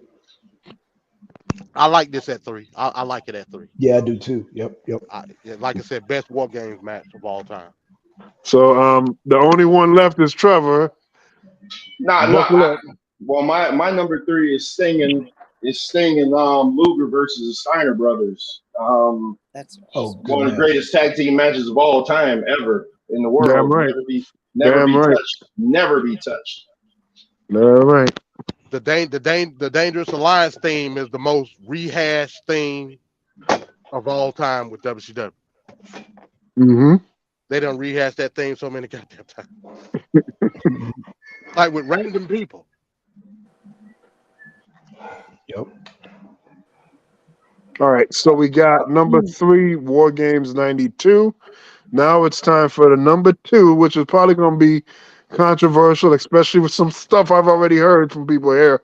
But let's go for it anyway. Number 2 on the top 10. Big Van Vader versus Sting. This is a match that happened in 94's Slamboree. This was an epic match. I know a lot of people like to talk about Starrcade 92, the King of Cable match that Vader and Sting had, which is a phenomenal match. You can't forget the Great American Bash 92. That was amazing. The finish with that Vader bomb was amazing. He hit him with that power bomb, and it was legit. And folded him up and won that world title. That was so striking to see it because you always say, man, he should win it. But, with all this babyface heel talk, you always figure it's not going to happen. But that was a great moment. You never seen Sting get beat so definitively, too. Like Right. There was no question. Yeah. No questions at all. Exactly. I forgot about that mask, man. As a kid, I used to think Vader was cool as hell with both masks, actually, the helmet thing and the thing he wore on his face. Yeah, then go out there, turn it off. That's an epic, iconic look right there. When the steam goes off, oh man, it's great. Yeah, great stuff. Yeah. Awesome. Yeah, great intro. None of their intros compared to WWE's best intros, but that was a sweet one. So was Goldberg. So in this match, just like all their matches, there's an epic back and forth. There's moments where Sting has to overcome a lot with Vader, and the crowd was very energetic and into this. That Slamboree 94 was great all around. Slamboree 93 was Okay, but Celebrity 94 is just amazing. They had some great matches on that card, I feel like including hype on Cactus Jack and Kevin Sullivan against the Nasty Boys. Oh yeah.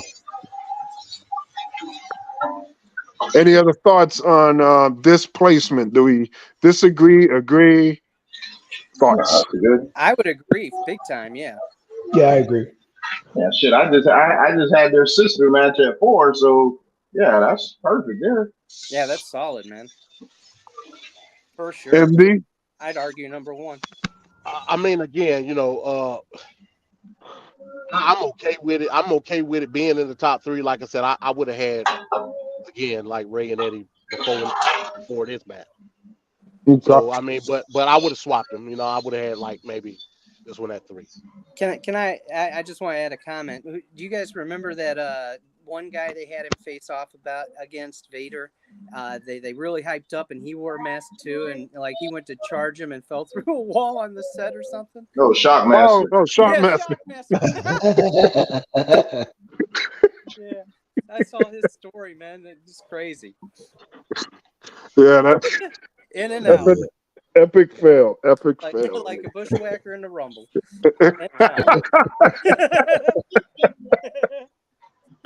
Oh God! All right, so that's number 2, and now we have one match left. This is my pick for the greatest match.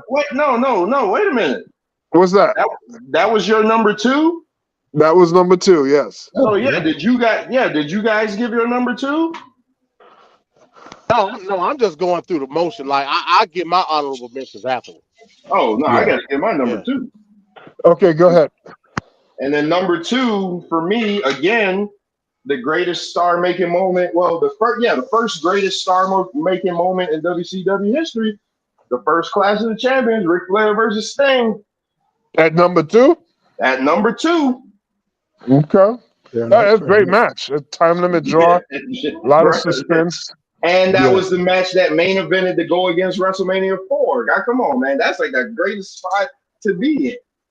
Right, and they actually got a high rating on that Clash of the Champions. That card had a fantastic match on there. I want to say that's the one that had where that's not the one where Lex Luger turned on Dustin Rhodes, was it? I mean on Barry Windham, or one of them turned on each other. That one probably wasn't on that one. But yeah, that to me that was the. Hey, I'm gonna add for a second one.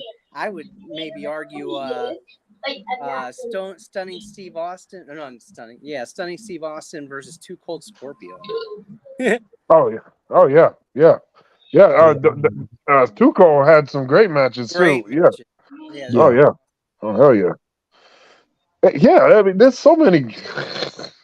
Back then, at that time, you didn't have to be good on the mic. It was a lot of talent going. You know what I mean? That was a different era because Too Cold was nothing on the mic. Yeah. All right, so we got number 2 here. So now we're gonna go to number 1. Wow. Drum roll. Okay, so the number 1 greatest match in WCW history, and it is this one. Drum roll. Holy that was my number 3. So yeah, we pretty good there. Okay. That was my number 3. That's mean. The dog-faced gremlin. Yeah. His son isn't bad either. Oh yeah, Breaker. Yeah. So this match right here, if you wanted to sway anybody in knowing like how good wrestling can be, and just show them the fun entertainment of wrestling with power, story, and athleticism, this is the match to go with. This isn't some old geezers in there just fighting each other because they had name recognition for the last 20 years. These were the young studs in WCW that were about to take the whole industry by storm. All 4 competitors in here made their marks in wrestling. They're all Hall of Famers. They're all great athletes. The Steiner brothers are legit athletes, being amateur wrestlers coming up. So they're legit in there. Sting, a bodybuilding guy, Luger, a bodybuilding guy. And they were on the road with each other. They knew each other. And you could tell that chemistry worked great in this match. The moves were back to back. They flowed seamlessly. There wasn't a moment where a guy is just standing there looking, waiting for the guy to jump and just on the turnbuckle for an hour. There was none of that. It was a fluid movement and everything made sense. And the crowd was behind them 100%. If I could only watch one wrestling match for all my life, this is the match I'm watching. I could be on a desert island and just have it on repeat 24 hours a day. I'm watching this match. Yeah. There was nothing that ever came close to this to me in that time or now. It's just like, it's just something about that match. And seeing it live was ridiculous. And the sad part was it wasn't the main event. And kind of like Hogan and The Rock, that wasn't the main event. And then the next match had to follow it. And my God, Ric Flair and Tatsumi Fujinami was the last match. And that was like that was so like out of league for me. I didn't even care what Flair was doing in that match. I just wanted to see more of the Steiners and the Luger and Sting because that was just amazing. That was amazing. Yeah, never a dull moment. That's for sure. That was a great match, man. It'd probably be in my top 10 of all time, regardless. That's definitely classic. I would have probably thrown a scaffolding match in there somewhere. Yeah, me too. Me too. Yeah. You would have do a scaffold. Or when they put the two matches with the two rings next to each other and did like a battle royal, that was my favorite. Oh yeah, like Battle Bowl or World War III. World War III. Yeah. But the problem with World War III is it's so wild. It's like the Royal Rumble. It has that order to it where it's timed out and people come in. Yes. So there's intrigue with people coming out. That's why the Royal Rumble is so great. Yes. WCW's World War III. It was like 60 guys in this match, and they're like big guy is like just pounding on each other at once at the same time. It's like you don't even know what to look at. It's like you just you can't script that, man. That's chaos. It's complete chaos. Complete chaos. Royal Rumble's real good about that. Like they've done you know, and they've done like many like battle royals. I remember the Corporation and like versus like the DX and the WWF did it. But it's just chaos. You can't do 60 people. You know, it'd be great if it was like Cirque du Soleil and they could time it right and everything. But these guys do. Yeah, the Royal Rumble is just great. It doesn't always come out great, but the concept of the match is just amazing. And it always, no matter how bad the previous one was, you always get up for the knowing that it's coming up again. So and it's just something about that match. I mean, it's also awesome that they get a shot at WrestleMania. One thing that we used to do, we would take $5 a name, put them in a hat, and we'd have a pool of like $165 or something. Whoever got the winning number would take home the money. You mean predicting who would win? It invested you into guys you might not root for, like the Italian Stallion comes out, and you're like, you know. Yeah. Yep.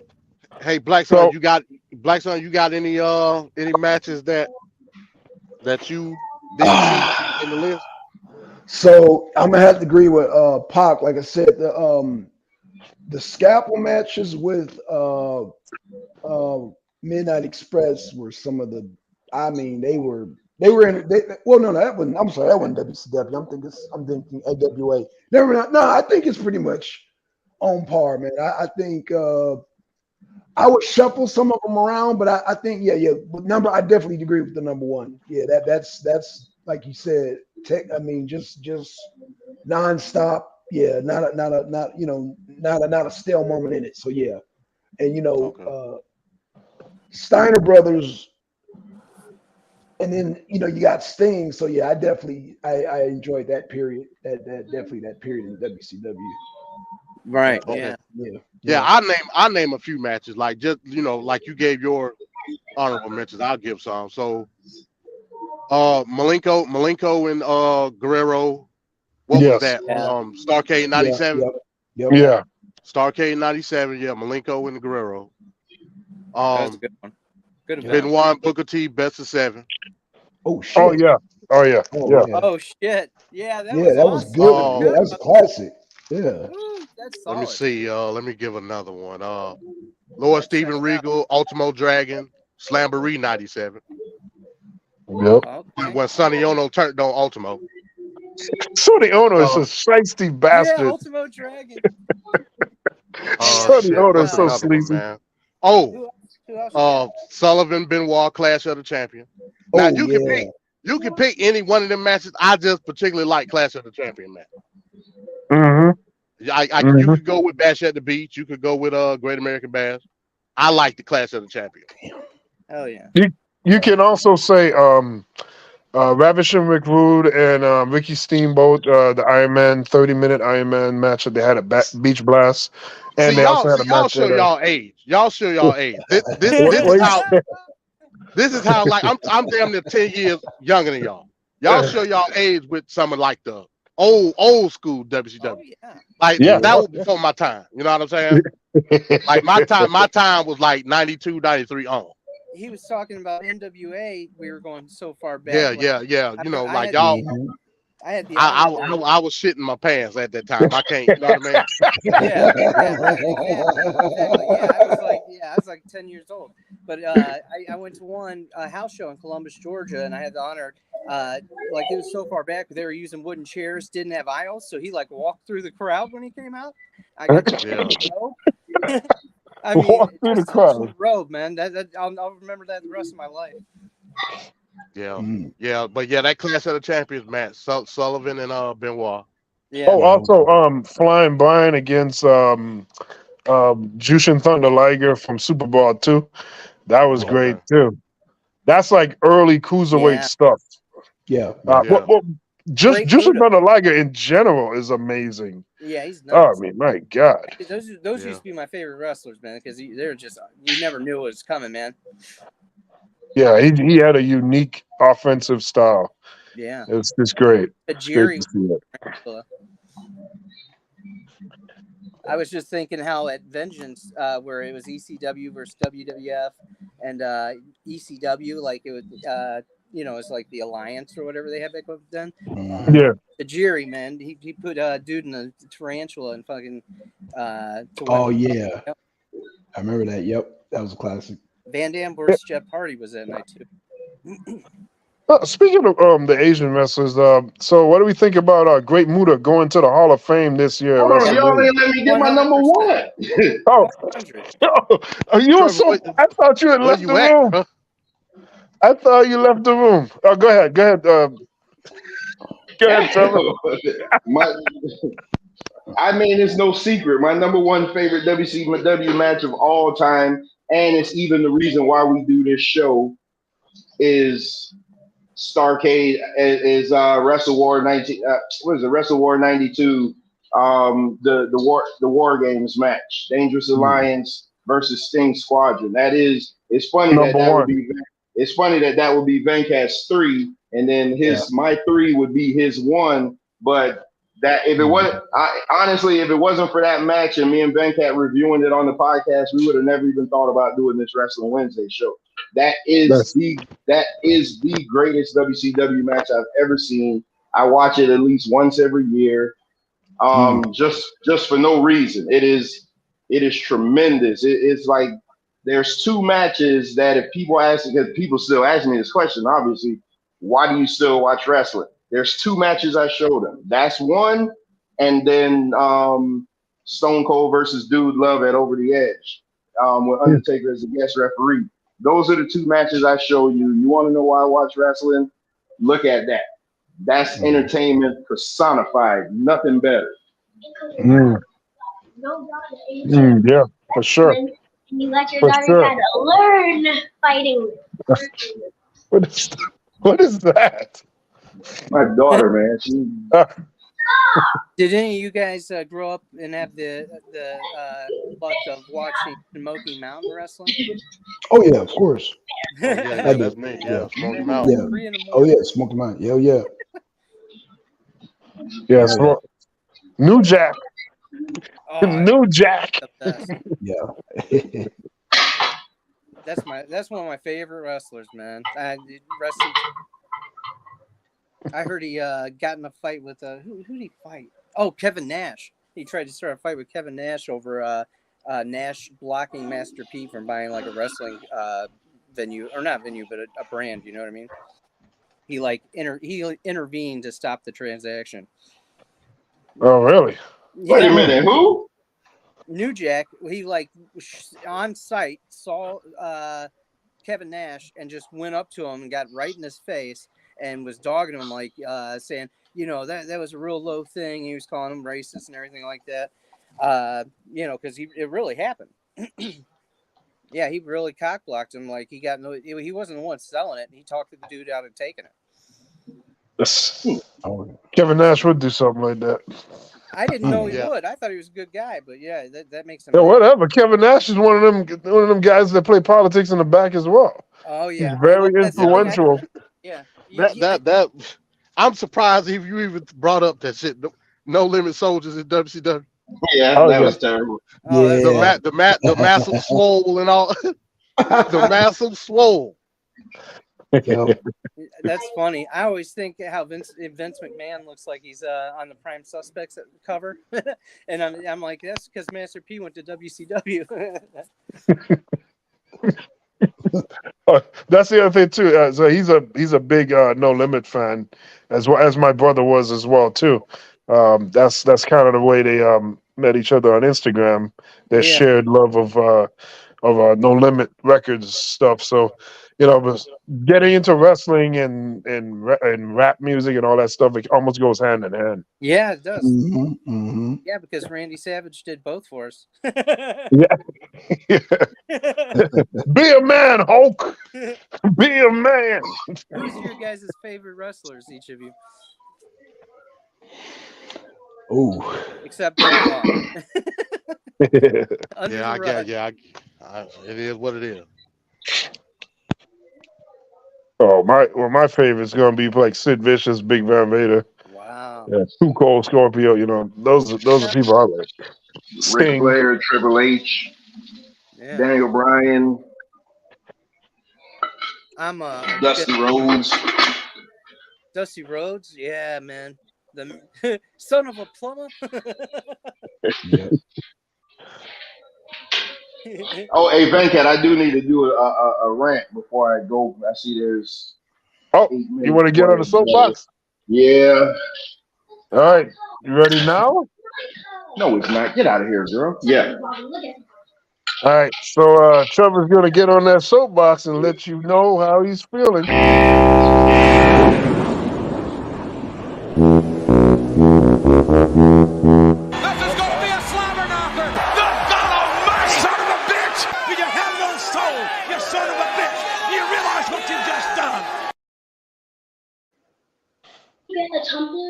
All right, it's time for me to live up to that misogynistic persona that everybody labels me with. And this is concerning WrestleMania coming up. Uh-oh. So there's been a lot of story going on of what the main event of night one is going to be. And I will be highly upset if they give that main event to Charlotte and Rhea Ripley.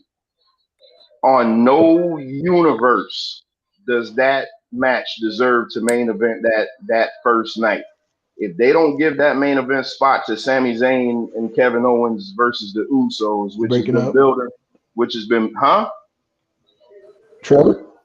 Oh man, don't tell me you can't hear me. Oh yeah, you blanked out for a minute. Go ahead. Yeah, I heard everything you said. Oh, okay, my bad. It must man, that must mess me up in the middle of the spiel, man. No, go ahead. No, go ahead. Keep going, Trevor. The clock. Go ahead. The clock restart. There's no way that a match that's been building up for over a year with that much heat needs to take a back seat to a match that has zero interest in the women, and WWE is starting to enter a very dangerous position where they feel like just because you got women on the card, they have to do everything that the men do. When Charlotte, who shouldn't have been in the match in the first place, Becky and Ronda main evented WrestleMania, that's because that match deserved that main event spot. When Sasha Banks and Bianca Belair main evented night one of WrestleMania, that's because that deserved to be in that spot. Charlotte and Rhea have zero. Honestly, they probably should open the show. They have no business sniffing that main event. At some point, you got to just stop saying, oh, if we have a men's Royal Rumble, let's have a women's Royal Rumble. If we have a men's main event, let's have a women's main event. You got to stop doing that. You only do it when it's warranted. And Charlotte and Rhea have zero business main events in WrestleMania. They don't. They have zero business.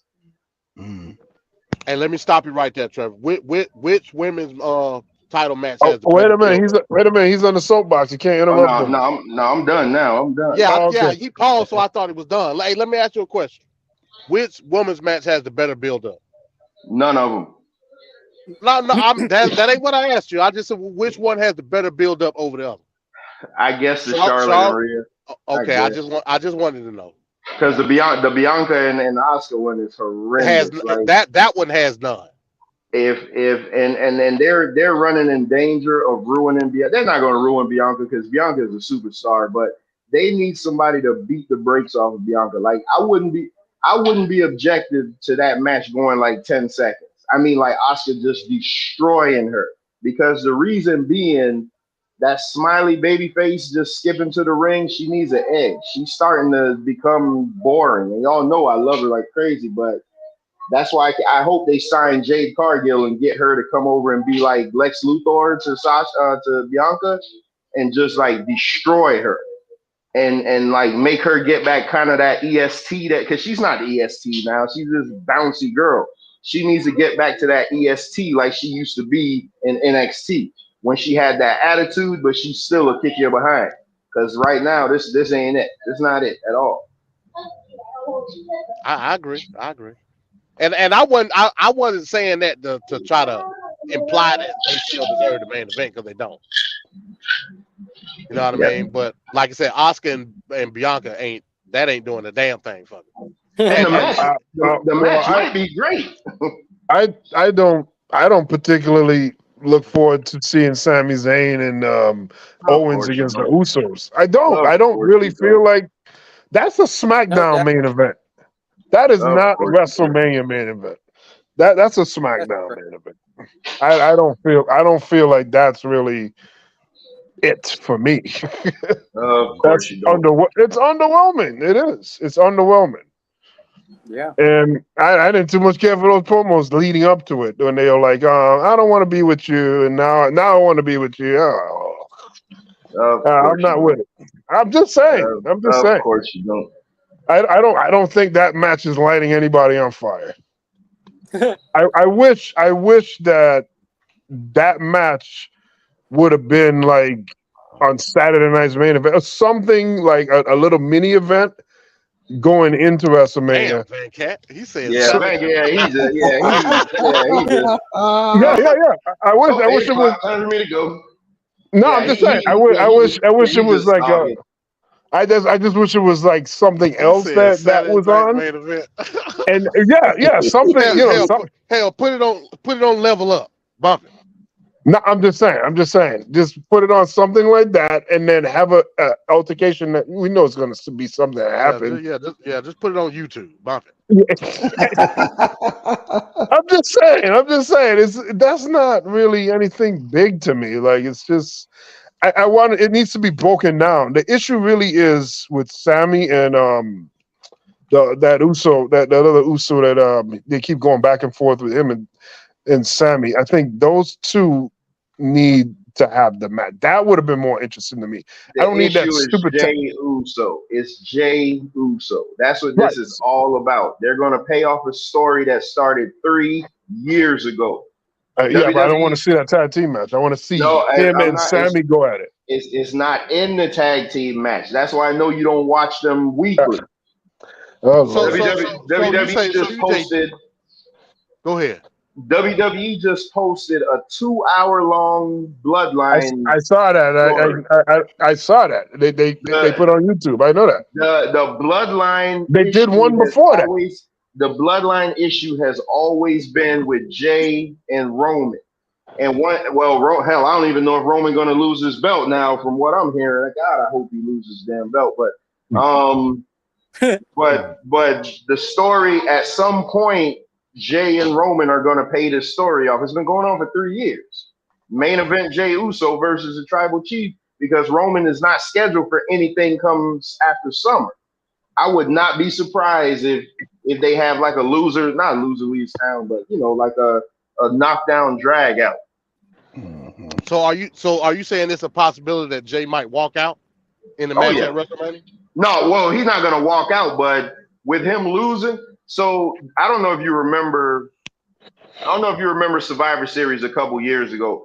Raw lost all their matches and they lost the main event match. And the next night, babyface Seth Rollins came out and blamed his team, and that's where the heel turn started.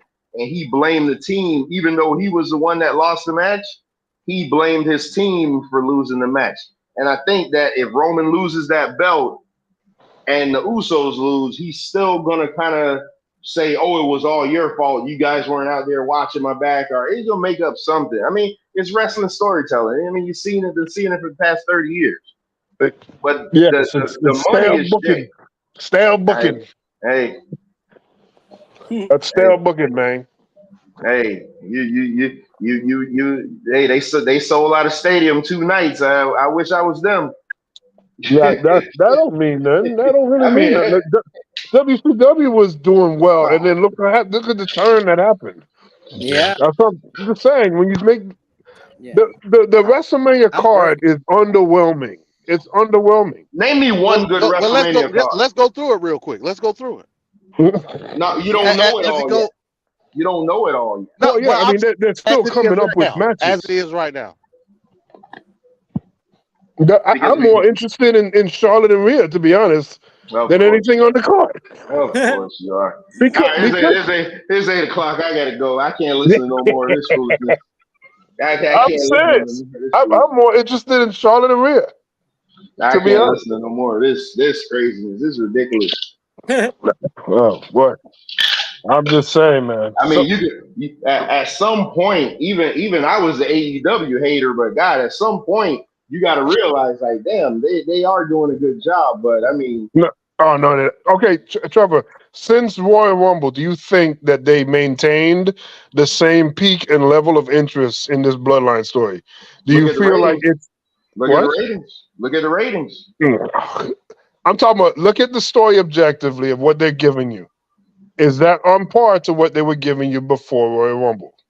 You mad because Sami Zayn didn't win the belt? Like, I mean, so you're gonna always look at it. With that. No, forget that. Look at it that way. I'm mad because the match wasn't good.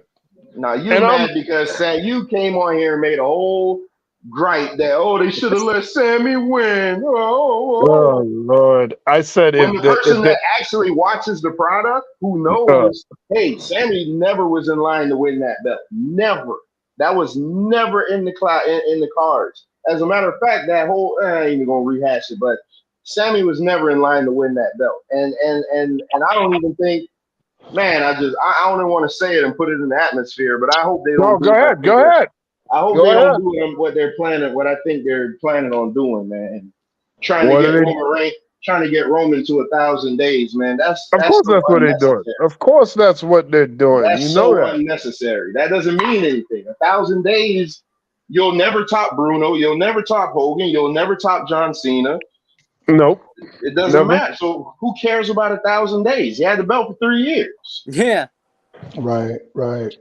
Nobody cares. It's that would be stupid. That's when you would see me come on here and lose my mind. But I love the bloodlines. You're not going to get me to say anything bad about the bloodline.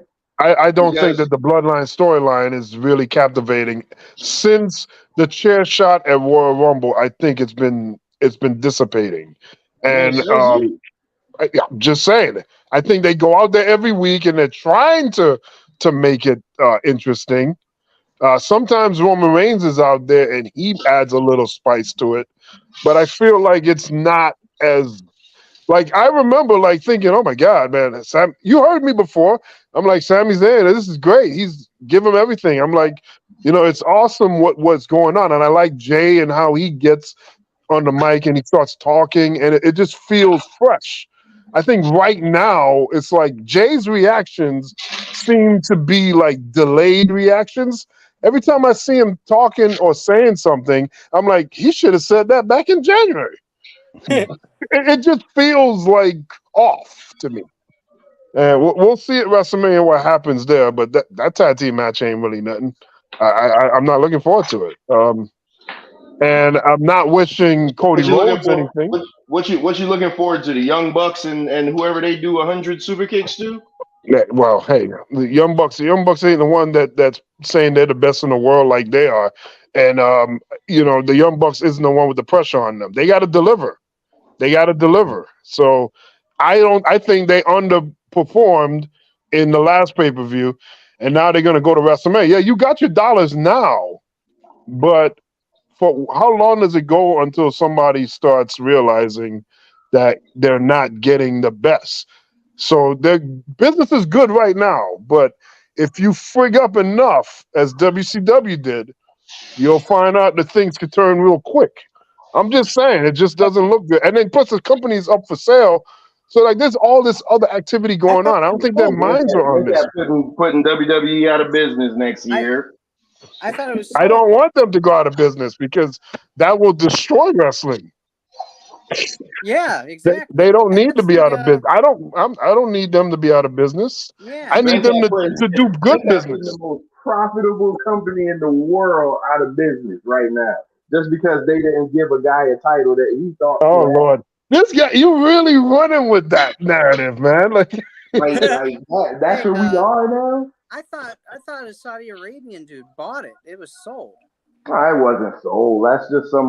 That's some internet bum just making stuff up. It wasn't sold. That's good to know. So do you think? Vince definitely did it, right? Now they're talking about just not putting it up for sale now, because that's a high price tag, $9 billion. Come on, man.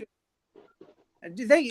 Vince has to. He should retire though, man, because he's been on the go ever since it began. Like he's never taken a fucking break.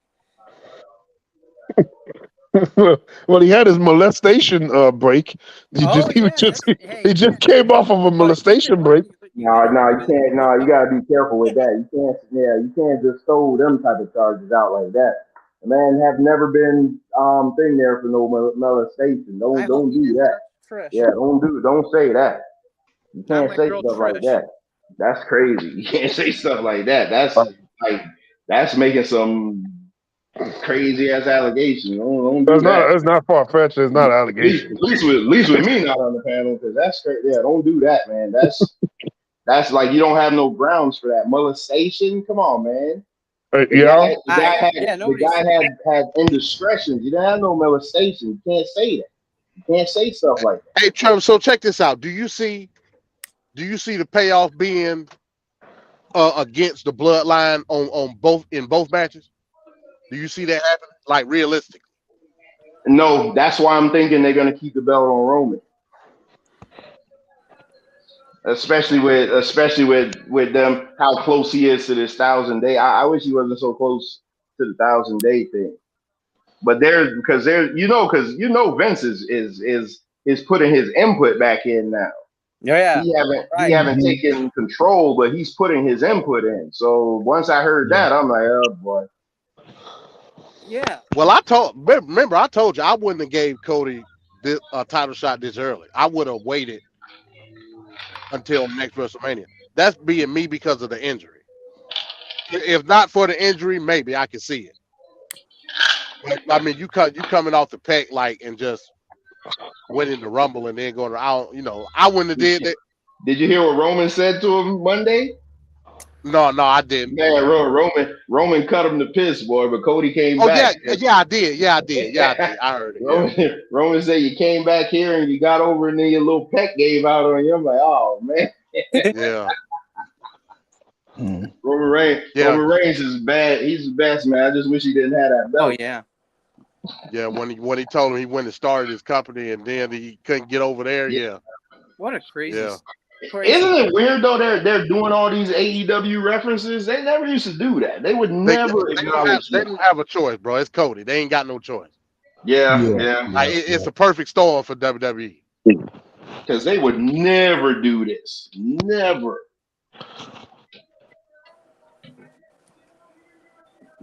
I'm trying to figure out why I was insane for saying that we should wait with Cody. And now it's not that insane no more. No, because you see, I ignored MD when he said that. I didn't. You notice you ain't hear me say because everybody not gonna like everybody. But I mean, that's it. I mean, bro, I'm the most consistent WWE guy on this panel. Like that has never stopped watching it. Like you don't watch it all the time. MD don't watch it all the time. That's impressive. Like I'm the most consistent one on here, so I'm like, this is what I want. I'm invested in these guys. I always like Cody, and I didn't. He should have won Money in the Bank. He should have beat John Cena. He should have never been Stardust. Like I always like it. Stardust. Yeah, it's not that I don't like him. I don't see him getting the payoff this early. That's all I'm saying. Like it's too early for me. You would have been okay with them putting The Rock in there? Yeah. So okay, all right, hypothetical, Trevor. Yeah. If you was in the office and The Rock called and said he'll go with WrestleMania, what you doing? For the money, yeah. No for the money, yeah, but not for for the money, absolutely. Because if I'm thinking strictly about the money, the match would be horrendous. It will not be horrendous. The Rock is a very good performer in that ring. Come on, man. He's solid. Get over yourself, man. The Rock haven't had a good match in like 15 years. First of all, The Rock hasn't really wrestled in like 15 years. I mean, he wrestled John Cena in 2011. Exactly. You're giving my point. He hasn't really. Yeah, but those are 2013. Those are singular matches. It's not like he's been on a schedule. So you think 50-plus-year-old Rock gonna come in and perform good? Come on, man. Yeah, 50-plus-year-old with that body, yeah.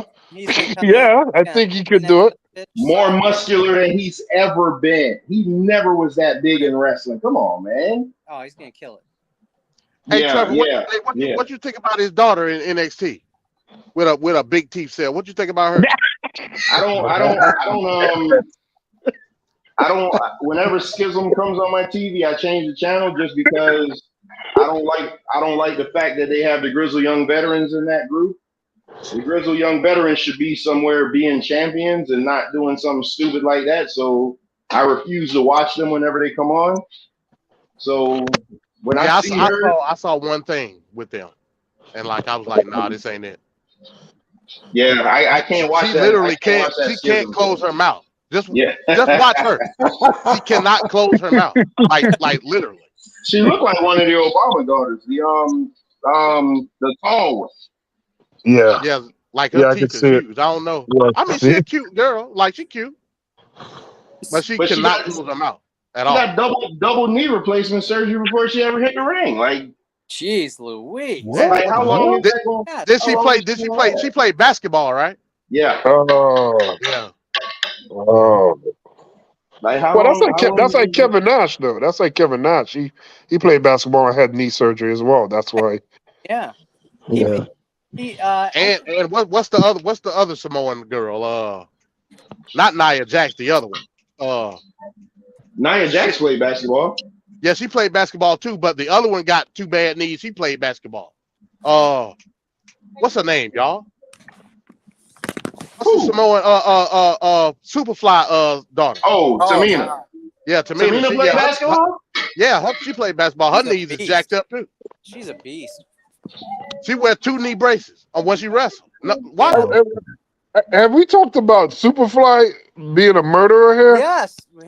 Because we get hard on Chris Benoit, but everybody just gives Superfly a pass. Yeah, because you want to love him because you remember the old days. Well, Trevor is real hard on Chris Benoit, but we never hear anything about Superfly. You go listen back to a few episodes when I talked about Vince McMahon bringing that money in to cover up his murder. Yes, I do talk about him. I don't absolve anybody. But I can't talk about Superfly Jimmy Snuka for a certain amount of time, and I can't go any further than that. Yeah, you get heated. I can't talk about him. I can't. I just can't. There's a reason. Damn, what you on the legal team or something? Yeah, right. There's a reason. The legal team. That hush money. Yeah, you signed an NDA? When the time is right. When the time is Trump right. got him to sign an NDA. Donald Trump had him sign it. Oh, speaking of Trump, that thing's canceled, y'all. Oh, so they're not gonna serve him? Arrest him? Nope. It's out of here. Nope. Oh, really? Yeah, they canceled that. Yeah, that's canceled. Man, that's crazy. Yeah, it's I don't know, man. He's but that's one of many he got to worry about. So we'll see what happens. Especially that one in Georgia. That's a real serious one.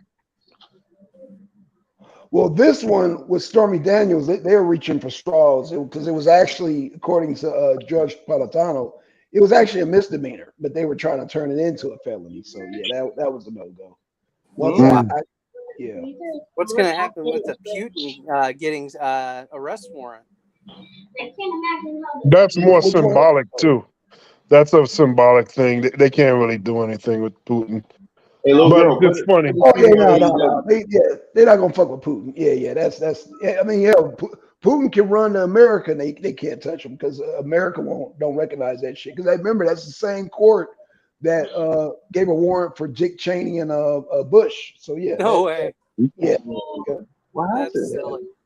Yeah, that ain't going nowhere. Okay. Yeah. Now I feel better about that. Look at this. My wrestling daughter. I told her to put the I told her to put the TV on AEW. She started rubbing her eyes. Somebody, no, I don't want it. Damn. And she just said because AEW sucks.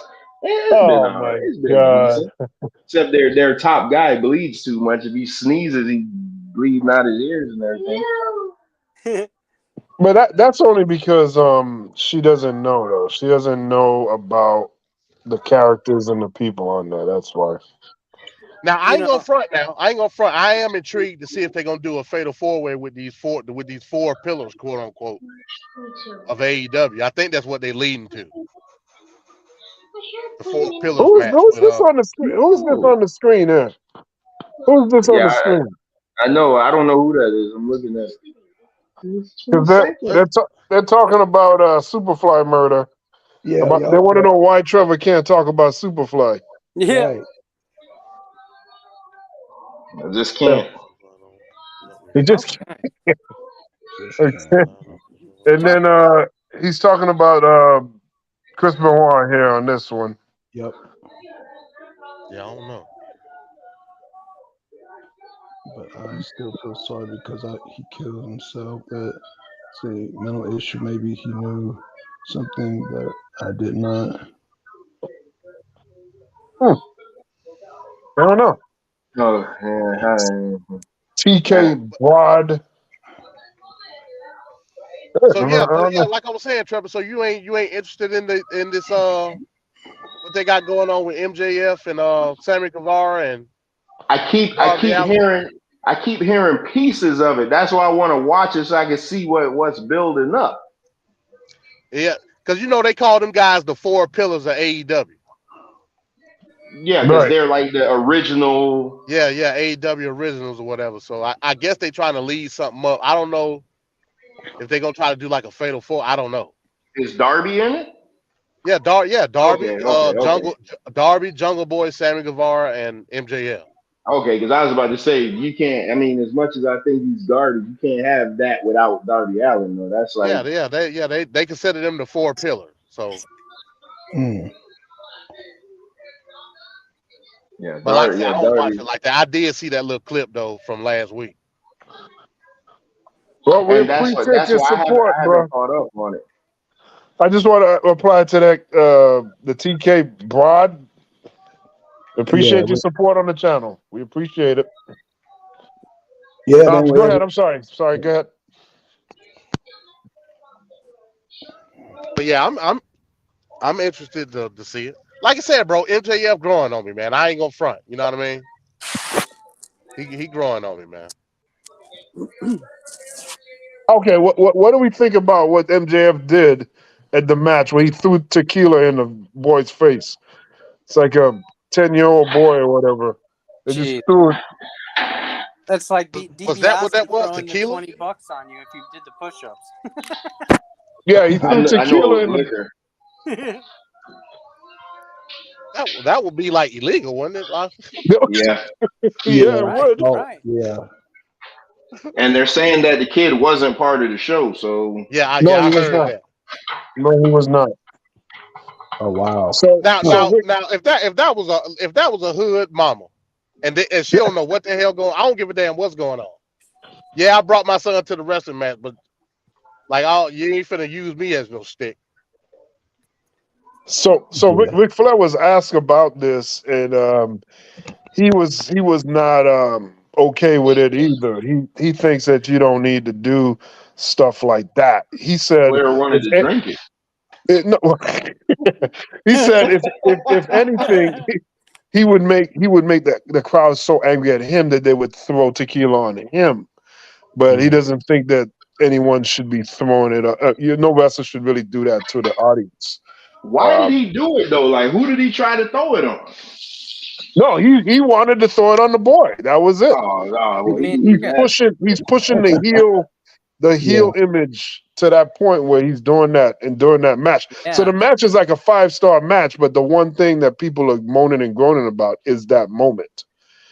And that boy did not know anything about that. It's just like $1 Million Man Ted DiBiase all over again. Yeah. Hey, if you're gonna throw anything at all, throw a brick.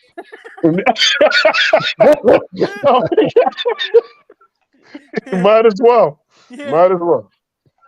Hey, and I'll say this too, man. One thing this is why I really don't like AEW and WWE. They do it to an extent too, but it's more for the media than anything else, bro. They got to stop with these post pay-per-view press conferences, bro. Yeah. Oh, you don't like that? it? Shit is retarded. No, wait, hold on now, because in the NBA we get they have to talk to the press, and come on. In the UFC, they gotta talk. I can't go for that, Van Cat. I can't do it, bro. I thought it was a breath of fresh air. If you're gonna do the post match press conference, it's got to be strictly kayfabe, nothing else. If you're gonna do it kayfabe. If you ain't gonna do it kayfabe, don't do it at all. That's what I'm saying. Tommy Jones is the one in the I door. say Todd Pettengill. Todd Pettengill. Like real, like these press conferences are crazy, bro. They talk about a whole bunch of nothing, shit that I don't care about. Well, yeah, they're talking about investors, and Triple H is always answering as well too about the profits and the viewership and the money. Well, at least Triple H, he tries to separate the two because Triple H also does the investor call. Right. He tried to separate the two. You know what I'm saying? But they match all that shit up in AEW, and I don't like it. I don't care nothing about none of that. You know what I mean? But if they did a kayfabe, it would kind of be weird because you're in character, sticking to your character like that, and don't do it. Yeah, don't do it.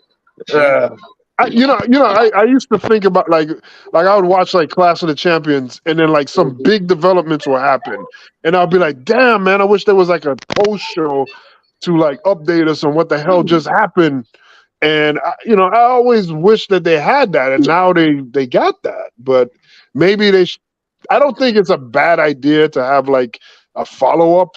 But maybe they should structure it a little different. Maybe they shouldn't talk to the press. Maybe it should just be like an interview segment or something. That's cool. I ain't got no problem with the interviews. But trying to do this press conference stuff with all these internet journalists and man, cut that out, man. No. Now, I will admit, I like how MJF does it because MJF stays in character. Like he'll come out and he's going to be MJF. Roman Reigns does it good too, because Roman Reigns will just come out and look at you and then he'll walk away. You expect that from him. But when you have a guy, they just had a great match, like a blood feud, and then they come in and be like, oh yeah, I think we gave the fans their money's worth tonight, and nobody want to hear that. That sucks. Yeah. Hey, real quick, TK Broad hit the link in the chat to come up on the panel, but you just got to show your face before you can come up on your panel. So just hit the link if you want to get on the panel. Yeah, go ahead. I'm sorry. Go ahead. I don't see a use for him. Like that's just me. I don't see a use for him at all. I think you know what it's for. It's for making Dave Meltzer write good stuff about you because he get to have people there, and they get to talk about AEW did this or they did that. It's just to throw the media off. That's all it is. But one thing I do like, I know Venkat brought it up earlier. I wish they would go back to it, but I understand why, because they do too many high spots. They can't do it. Is when they used to have the photographers around the ring. Man, I used to love that, man. It just made it seem like it was so much legitimate than what it was. Right. Yeah. But you can't do that now because they'll end up diving on the photography. They need to stop doing that too. I don't really care for that. Did you see what happened to Seth Rollins? They do. You ever see Mike Awesome throw him into the crowd? No, but I'm saying they don't need to be jumping off the.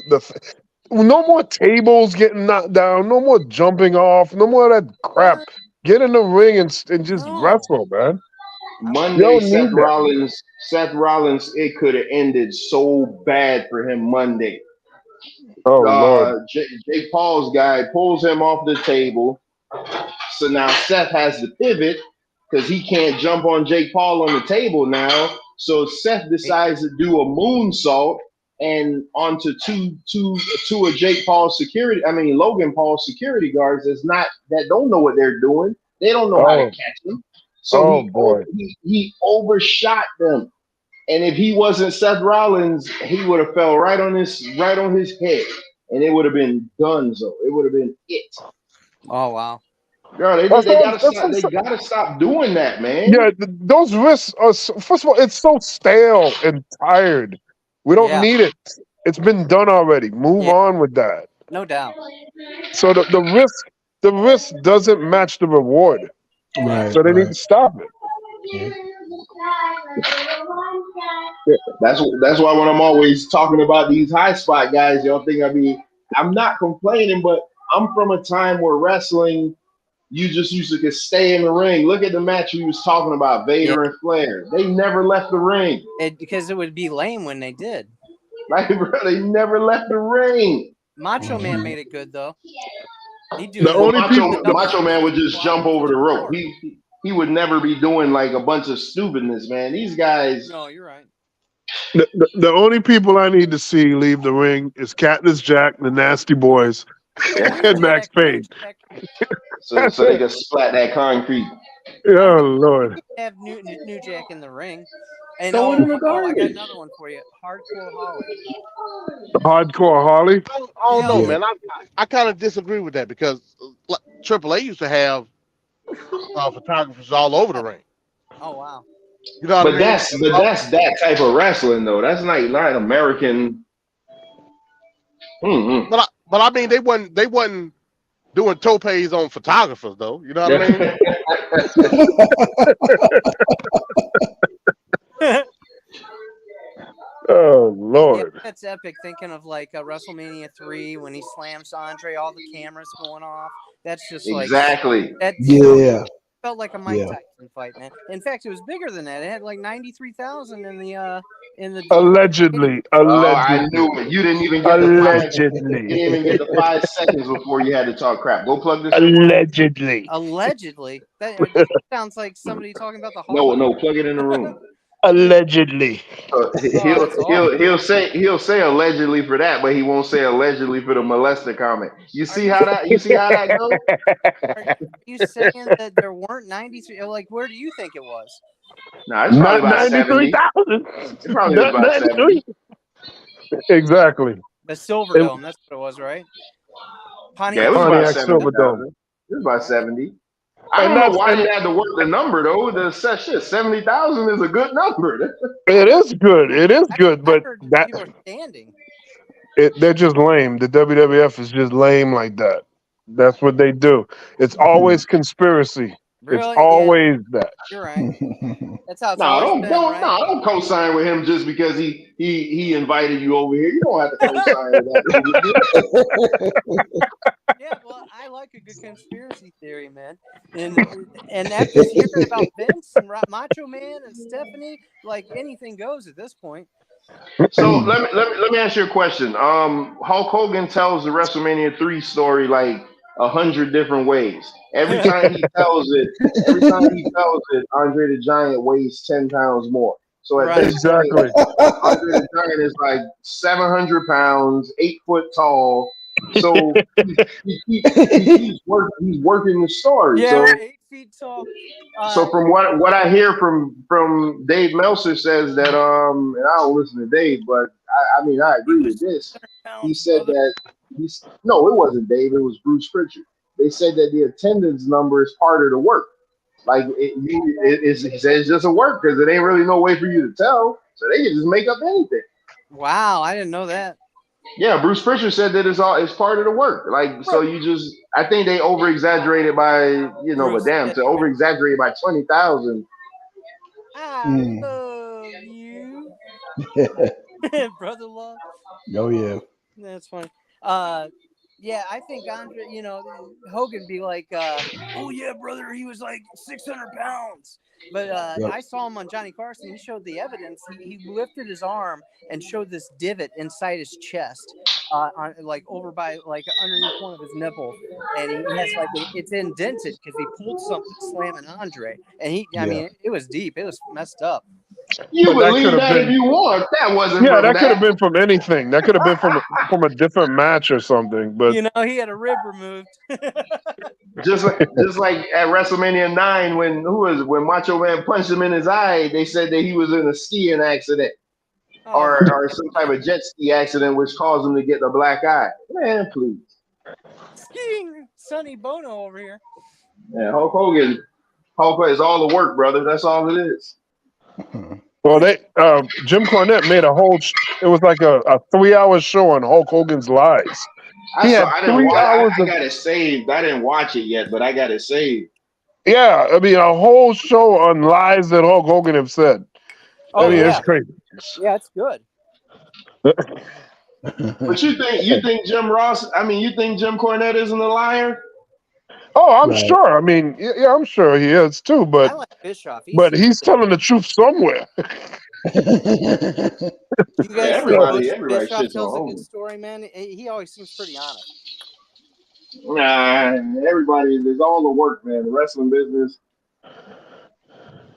That's like agreeing with whatever Paul Heyman says. Oh yeah, that guy's a snake. Hey, y'all said they putting Muta in the WWE Hall of Fame, right? Yeah. So who all they got? Who all they got right now? Is Rey Mysterio, Muta, Andy Kaufman, and they're gonna announce somebody else Friday. No, Oh, no, isn't that crappy though that Andy Kaufman in Yeah, 2023 now is yeah. getting in there? Like, they Right. got I don't think he should be in there at all. But they got like Yeah, that's, Refrigerator Perry and probably oh yeah. Liberace Hey, and Perry's great though, well, man. you know they got to have their attitude era guy. So probably the next person going to be an attitude era Do person. they have the chicken in yet? I heard it's going to be The Stacy gobbledygook? Keebler, which I don't agree with that one either. Yeah. yeah. Well, Yeah. I need to see the Man, Hall of Fame it's so list because many I could people. take out. I bet you I could take out 70% of them people in there. Hey, I'll tell you what though, with Andy Kaufman, I mean, you got to remember the times. That was a big deal back then. No. He's legit. He should have been in there sooner, like Oh, 20 years ago. Yeah. Why? He was major. Yeah, That he heat was that him killer. and Jerry Lawler had in the Memphis area. Yeah, that was Man, classic. you heard what you just said, right? In the Memphis area. Yes, no, but it was it made national news though, Trevor. You gotta give it exactly. that. It transcended the Oh, territory. don't try to make it seem like it was the There's biggest. documentaries Bro, and did you just movies say- made about It it. is. Yeah, Yeah, yeah. Did you There's just say it documentaries about. transcended? Come on, man. Yes, it did. I bet you Hulk Hogan choking out John Stossel was a million times more transcendent than that. I No, bet. it was not. No. No, Get no, out no. of here, man. Nobody's talking about that Hogan crap. Everybody's still to this day talking about Jerry Lawler because he started Yeah, with wanting Perry's to neck. wrestle women, and Yep. then Jerry Lawler and him started getting into it, and it was just a nice back and forth. They went on I mean, they made a whole Johnny movie about it, Carson. Trevor. Yeah, they sure Yeah, they did. went Yep. on Johnny Carson, and they had like this heated Yeah. moment on that show. And that was legendary stuff, man. That was bigger than wrestling. That show was bigger than it Get out of was. here, man. Okay, clearly you do not know what Bro, happened that's in before wrestling. its time. That's before its time, man. Oh my God! I mean, you gotta get up to speed, bro. Yeah, bro. That's that's legendary. That was like an important moment in wrestling right there. For the South. Were you guys watching when Owen Hart fell? Yeah, I saw that. Man. Yeah, I actually that saw a was picture finally, like of him in the ring and them assisting him. I'd never seen anything before that. because they buried the footage. They will Yeah. never play it. Yeah, Those bastards will never play it. Like the Why should they? Why not? You really want them to play that for come on, man. It's like Faces Well, of Death. they forced him in the ring. McMahon forced the guy to go in there and do that No crap. doubt. Why the hell did Owen Hart need to dangle in the rafters because Sting is in the rafters? Yeah, because Sting is in the Raptors. Come on, man. Oh, I'm competing with WCW. I gotta get somebody flying around. Can't do it the Undertaker. Can't do it the Austin. Let's get that guy right there. Undertaker did do it in '97.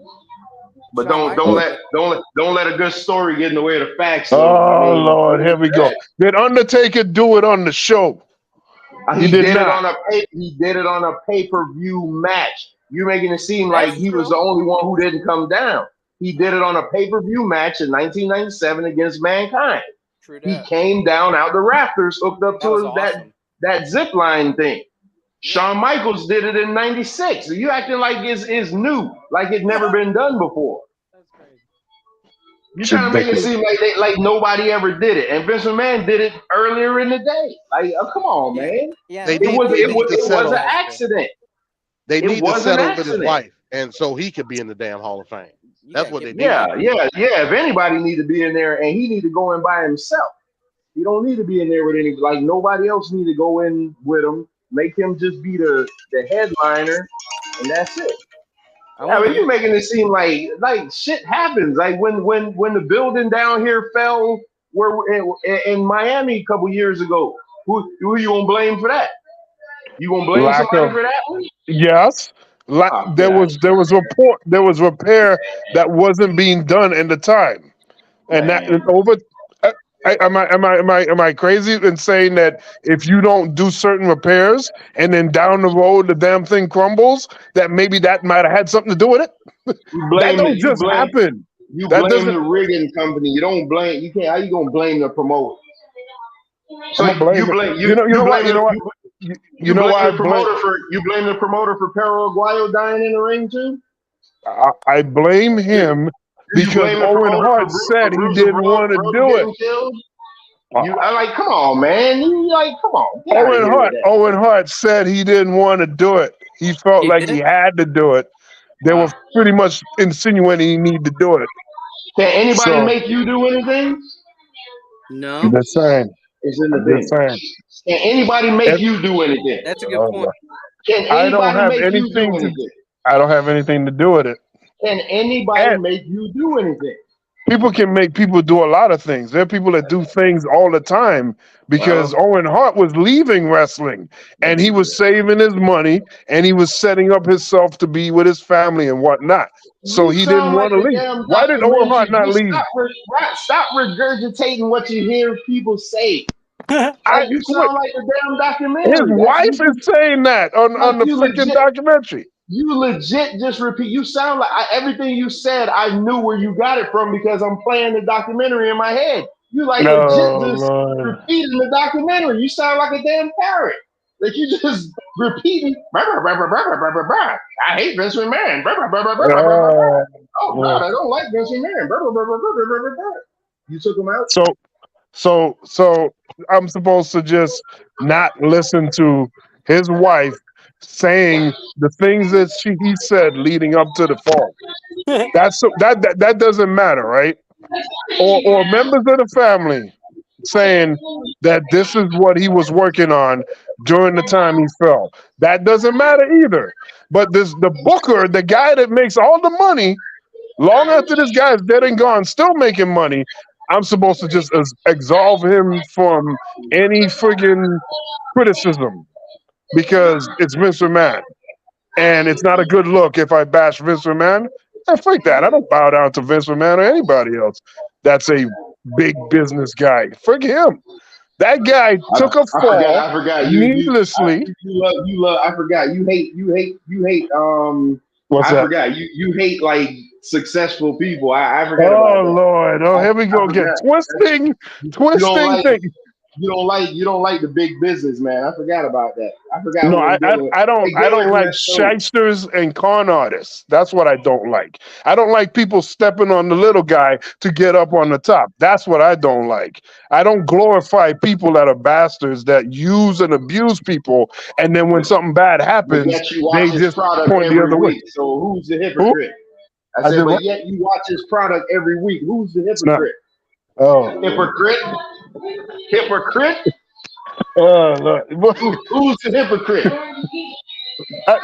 You have to be on Vince McMahon's payroll, man, because you are just covering his ass like it ain't nobody's business. How am I covering his? He's not. You are on that payroll. If it was Vince McMahon's rigging company, then you could be like, damn, boy, you know, if my boss asked me, listen, okay, case in point. My boss asked me to do something last week, something very simple. I'm talking about so simple. And I looked at them and said, you know what? I'm not doing it. You know why? Because I'm a grown man. If I don't feel like doing something, I'm not going to do it. Wow. And that's the bottom line. I have to deal with the consequences after. They asked me to do something so simple, but just because I thought that it was a hint of danger that maybe I wasn't ready to deal with, I said, I'm not doing it. You do it yourself. Call, and they man. had to do it. And that's how it goes. Yeah. So when you're a grown man and you don't feel like doing something and you already planning your exit to leave, I know he wanted to go be a firefighter. Then make them fire you. Put them in a position to fire you. Stop trying to make excuses all the time that everybody's responsible for everything. Everybody's not responsible for everything. Sometimes bad stuff happens to good people. And sometimes good stuff happen to bad people. Is the law of nature. It's the law of nature. That's how it happens. Okay, that little story time book that you just opened up has nothing to do with nothing. All I'm saying is it shouldn't have been a situation for him to have a consequence.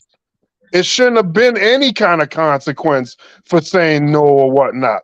The bottom line is he felt like if he didn't do it, he would be out of the job. It's bad. And he's worried about. Well, he didn't, and I wish he would. I wish he would have followed Bret Hart. over to WCW. I wish that's what he would do, but he didn't do that. You playing the result. That's all you doing. You playing the result. Had that thing gone off without a hitch and nothing would have happened, we would have just been looking at it like, oh, okay, that probably didn't make no sense. But you playing the result because something bad happened. That's all you doing. That's all you doing. You just playing the result. And now you're like, well, let me pile on the promoter. And for the record, I don't give a crap. Vince McMahon doesn't pay me. I like Vince McMahon's product. Vince McMahon does not pay me. So I think you're on that payroll, man. I think you're on the payroll. But I'm not so butthurt that I'm gonna everything that happens wrong that I don't like, I'm gonna say it was his fault because you listening to a whole bunch of other people push a narrative. Like that's ridiculous. Yeah, the family. I'm a grown up. I could think for myself. I'm a grown up. I mean, I don't deal with the opinions of other people. I don't do that. I look at things and I come up with what I think happened to it. And if you could find fact in it, all you're doing is talking hearsay. You ain't talking about no fact. You don't know what happened the minute he fell. Nobody knows that. Yeah, he could have been the one to pull the string accidentally. Nobody knows that. That's what I'm saying. Y'all just make shit up and just run with the narrative, man. It's like, let me just run with this narrative because it sounds good. That's I don't do that, man. That's ridiculous. I'll tell you what, man.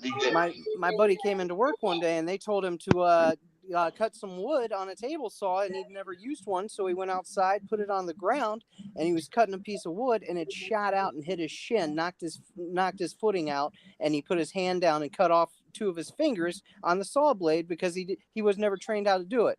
That was Vince McMahon's fault. No, what I'm saying is... Yeah, I know. No, but that's Vince McMahon's fault somehow. It was at Dave & Buster's. It wasn't Dave & Buster's fault, but OSHA still came in. That's what I'm saying. But I get exactly what you're saying. They wanted me to go maybe 10 feet off the ground to move a rack. I'm afraid of heights. I don't deal with heights. I don't leave my feet. Too. And so I told him, I said, hey, bro, y'all know me long enough. Don't try me with that. No, I said, don't even try me with that. And they like, yeah. And these are my bosses. These are people whose names is on the bottom of my check. So like, Trevor, that's how it is. So Trevor, in this world, there are different types of people. There are different people that have shyness. There are people that are more outgoing. There are people that are more subtle and subdued. There are different personalities. People handle situations differently, right? Yeah. So what I'm saying is that for the larger part of the company to be responsible for their workers, because there is a very real narrative in the world of wrestling, specifically WWF, WWE, where a lot of lives has been lost. And when they have injuries and whatnot, they're just cast aside. So much so that there's GoFundMe funds for a lot of different wrestlers that he didn't care about trying to provide. There's no proper health care. There's not good insurance. Now, certain people that have gotten hurt, they've gotten help from Vince McMahon directly. Yeah. Some people that he may have favored at the moment that he took care of. But everybody he didn't take care of. And what I'm saying is, wrestler that died in WWE besides Owen Hart. Stop. There's a bunch of wrestlers that Flying Brian died.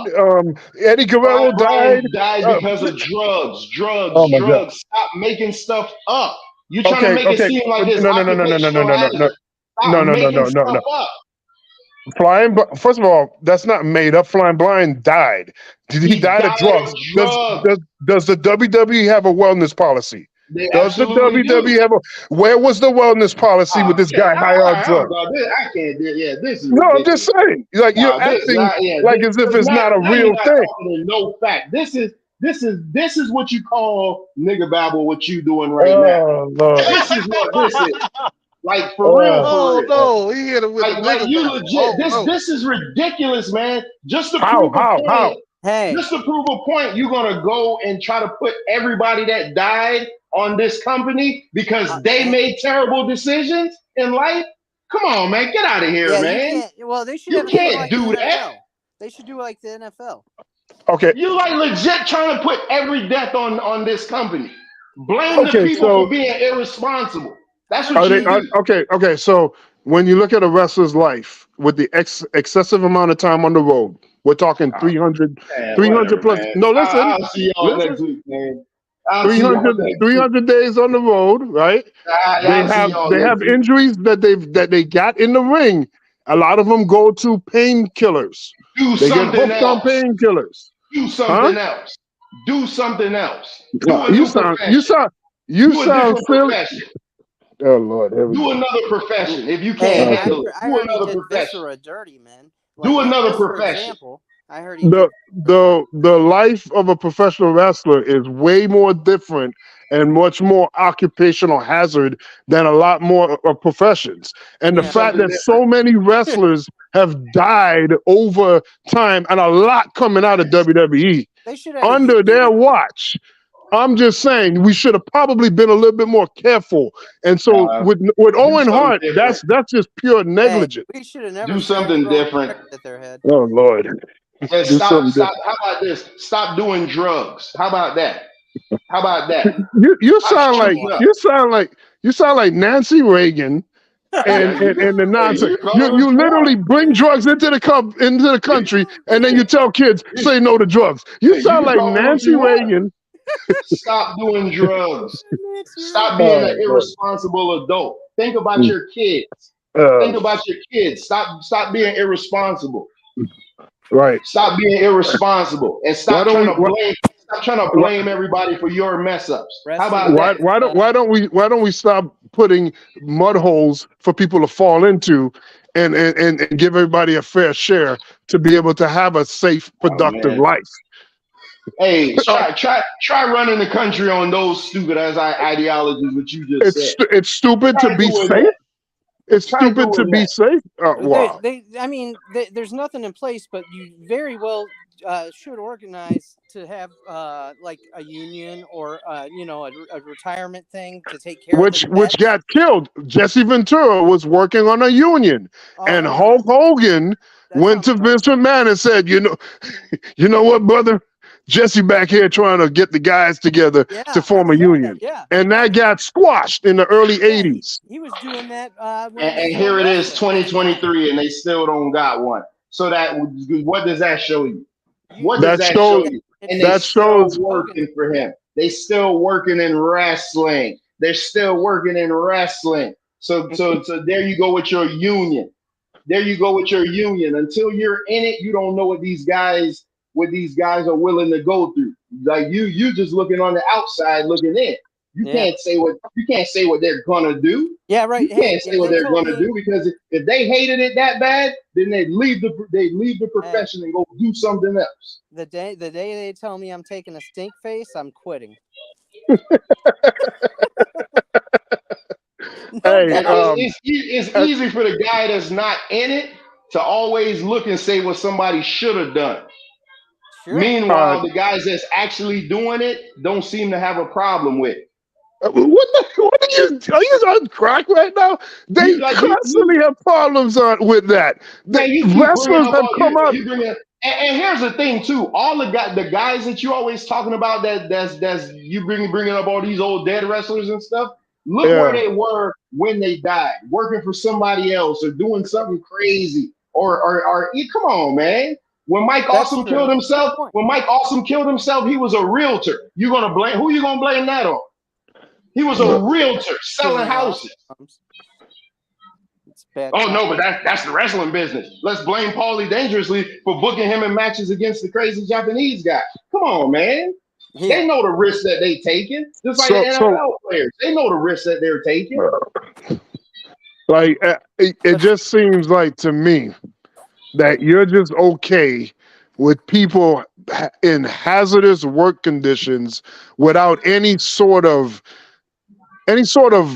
placement to help avoid the difficulties of that profession. You can have a hazardous situation that's done safely as it possibly can. And like even the stuntmen in Hollywood, they had the same battle. where they weren't getting covered for health insurance and all these things. They had these same battle. It's just more in your face with wrestling. Yeah, they were right. So what I'm saying is, if you're doing a highly dangerous activity or profession, you should at least have some sort of safety net or some sort of security that follows it. It's like people signing up for the military. They go on, they put their lives on the line overseas to fight for this country. They come back with injuries and they're underneath a bridge trying to light a dead rat for heat. Like, that don't make no sense to me. I'm saying they already did the ultimate sacrifice. At the very least, when something bad does happen, be there for the person. That's not a hard concept. And you just stood here and you defended the heinous actions of things that are well documented. That is wrong. That kind of thing is not a long-lasting action plan.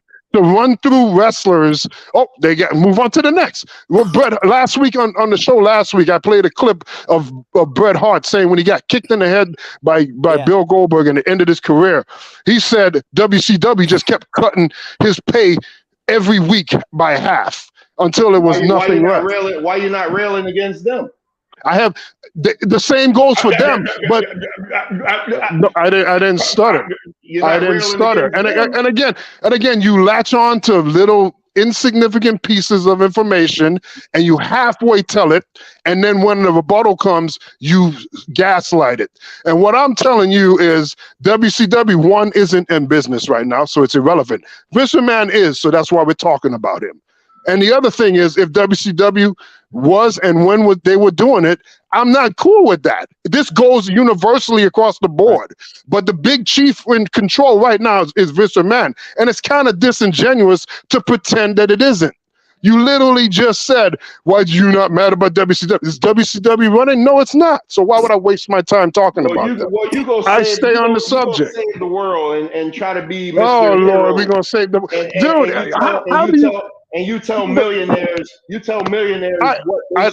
look, I don't care. I don't care about millionaires. There's millionaires that in Florida. Those people wouldn't piss on you, so don't. I don't care. I can care less about them. You don't even know. I'm not gonna stick up for millionaires. I'm not gonna know. You are sticking up for millionaires you don't know. These people assume the risk when they do any line of business, and that's how it is. Any line of business. I think that it should be in place. I'm not saying Vince should be solely responsible. It should probably be a fund that the wrestlers pay into themselves, or something to that effect. Because just because you worked for WWE for fucking a night or something, like Miss Kitty at the mud wrestling match, she was out on her ass. Should she, if she does stupid shit, should he have to pay for her? No. According to Bank, yeah. I mean, and don't forget to mention the fact that anybody who's ever worked for them more than 2 minutes can take care of their drug program, company paid for. But let's don't bring that up though. But I mean, that's insignificant. I mean, come on. That was just supposed to be that's actually a great debate to have. Not a debate, but a discussion. Should unions exist in wrestling? Really? Should what? Should unions exist in wrestling? Right. Yes. So, well, a healthcare plan needs to be put in place. A wellness. I don't agree with that. Because and I'm not saying Vince is responsible for that. I'm saying it needs to be done for the sake of the humanity, the poor people. Well, I put it to you this way: if we go talk about independent contractors, you're gonna treat me like an independent contractor. I don't want to. Well, there you go. That's what I'm talking about. Exactly. I don't want to. I'm not signing a damn thing. You're gonna book me for what I do. You know what I mean? Exactly. That's how it really. That's and they're not independent. Exactly. They're being tied. They're told where and when to work, and they are limited to where they can go and where they can be. But they're also under the guise of independent contractors. If I'm gonna be listed. If I'm gonna be listed as an independent contractor, you're gonna book me every fucking night I wrestle for you. And that's how I'm gonna get paid. I'm not gonna get paid off of a contract. I'm not signing a goddamn thing. just like a unless you 401k. can bill me as an employee, and I'm getting the same stuff that everybody else at Titan Tower getting, I'm not signing the goddamn thing. But shouldn't there be an option like your 401k on a check to where if you did want to get this extra coverage to make sure this and that, you could pay into that even as a freelance contractor? Well, people that's on the executive side of WWE get that. Well, yeah, the guys that are not taking the bumps, by the way, the guys that don't take the bumps, they made sure they took care of them. This is a tried and true situation that constantly goes up, and it's got to get called out. You know, you need to watch. Does your company pay for your? Does your company pay for your health care? Oh yeah, they do. They pay for a portion of the health care. What about drugs? They do. They do, and the company before that did the same thing. They pay for a large part of it, and then I pay for the smaller part, and that comes out of every paycheck. Yeah, they do. It's not a new thing either. The thing is that the guys that are taking the biggest risk and have the most potential for injury have the least coverage, have the least support, and that's kind of silly to me. Because going into it though, that's what you signed up for. Yeah, that is not. That's what I'm saying. Like, he never look at that part. Like that's what, like somebody put a gun to their head and said, "Oh yeah, you better do this. You better take these bumps." Come on, man, get out of here, man. Yeah, I wasn't joking about here. You're trying to make it seem like we live in some third world country. God forbid you on national TV and you get to entertain everybody. By the time we hit 1999, 2000, the WWF had more money than the NHL, had more money than MLB, and another sports league combined. Sure. What's your point? There is no way that you could make that kind of money. What's your point? And not be able to cover. It was covered in that documentary that they had. Hey, Blackson, you remember that documentary we were talking about? Couldn't remember the name of it. There's levels. What's your point? You can't put him on the hook. If you have that kind of money, how could you not circumvent? Money. You can't put him on the hook. How to spend their money, like where you live at. It's not their money. That's not their money. Oh, God, that is not their money. That is not their money. Boy, this has got to be the most. Hey, listen, man, my daughter's starting to cry because I'm spending too much time over here, so I'm gone because this is one of the most fruitless conversations I ever had. You're trying to tell millionaires how they should spend their money? Oh, you're right. I thought he was I get it. Right. That's not their money. Right. It's not their money. They're not the one. They're not the one booking the arenas and getting all the contracts and this and that. Right. Come on, man. Get out of here, man. Well, this has been a great conversation. I'll see you guys next week. Peace, Trevor. Nice peace. Oh, Lord. But am I right? Isn't he a billionaire? Yeah, Vince McMahon is a billionaire. Yeah. And what I was trying to say was Darren Drozdoff. Remember the running powerbomb D'Lo gave him? Yep. He's messed up for life. For life. I mean, he's still, he's paraplegic, man. And that happened. But Vince gave him a lifetime contract, though. Hmm? Vince is still paying draws to this day. Yeah, that guy. That's you're paying that guy. Well, good. What about the others?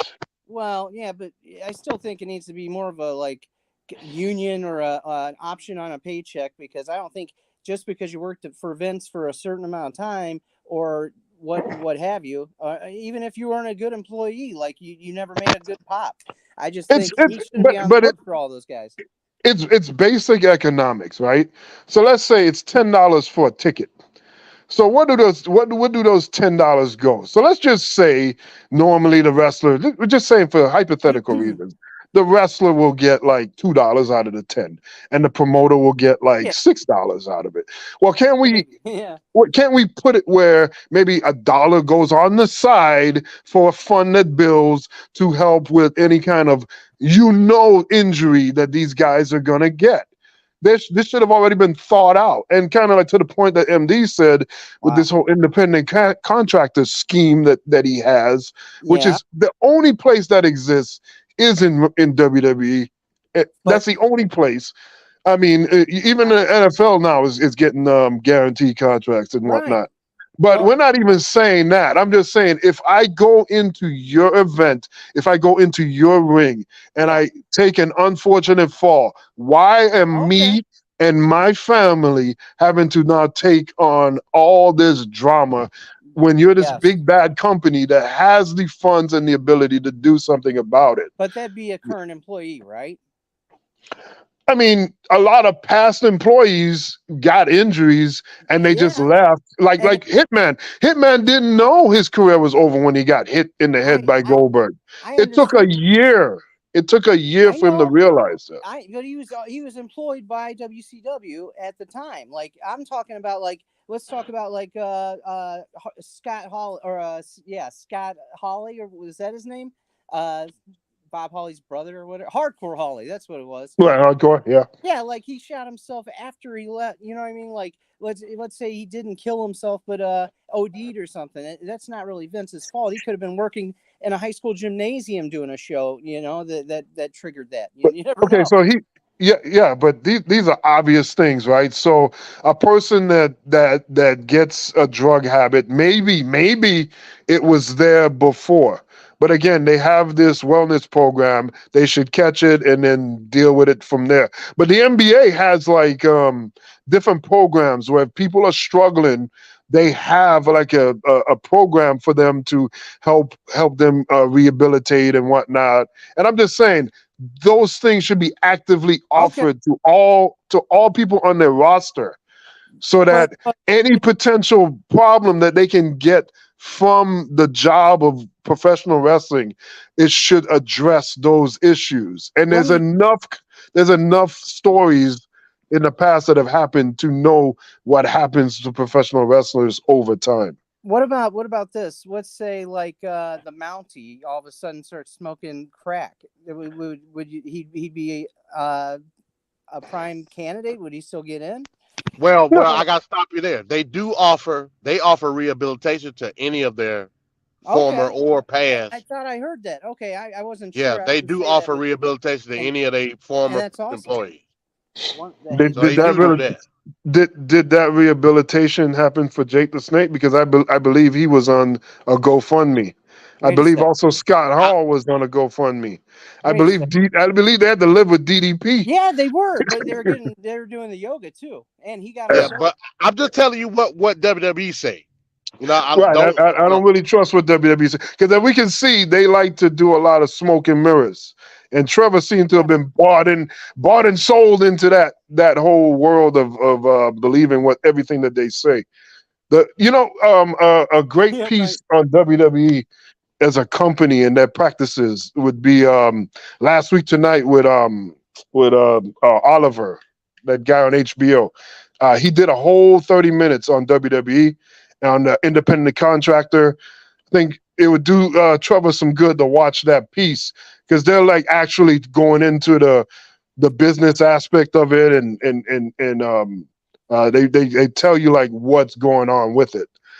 They could do more. They could definitely do more. Sure. And they got the money to do it too, without even losing. They'll still be making profits. So Jake the Snake and Scott Hall, did they ever relapse after DDP? Oh, I'm sure. Yeah, I'm sure that happened. I mean, that's going to happen. Yeah, I'm sure that's going to happen. Yeah, Jake the Snake relapsed multiple times. Of course. Yeah. But every day is a struggle. I mean, every day is, and that's what it is, and it's unfortunate that it happened. But let's not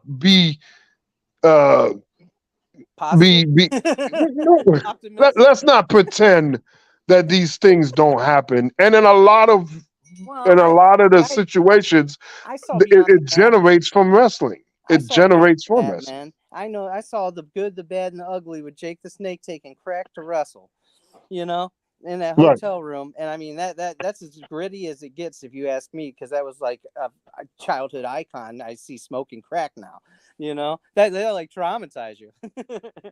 Yeah, it's not cool, but their company, they know that it's like working at a coal mining, and like if you're in there inhaling that nonsense over a period of time, yeah, you're just waiting for the cancer. Hey, my great grandfather died of lung cancer. He was a coal miner. His family owned one.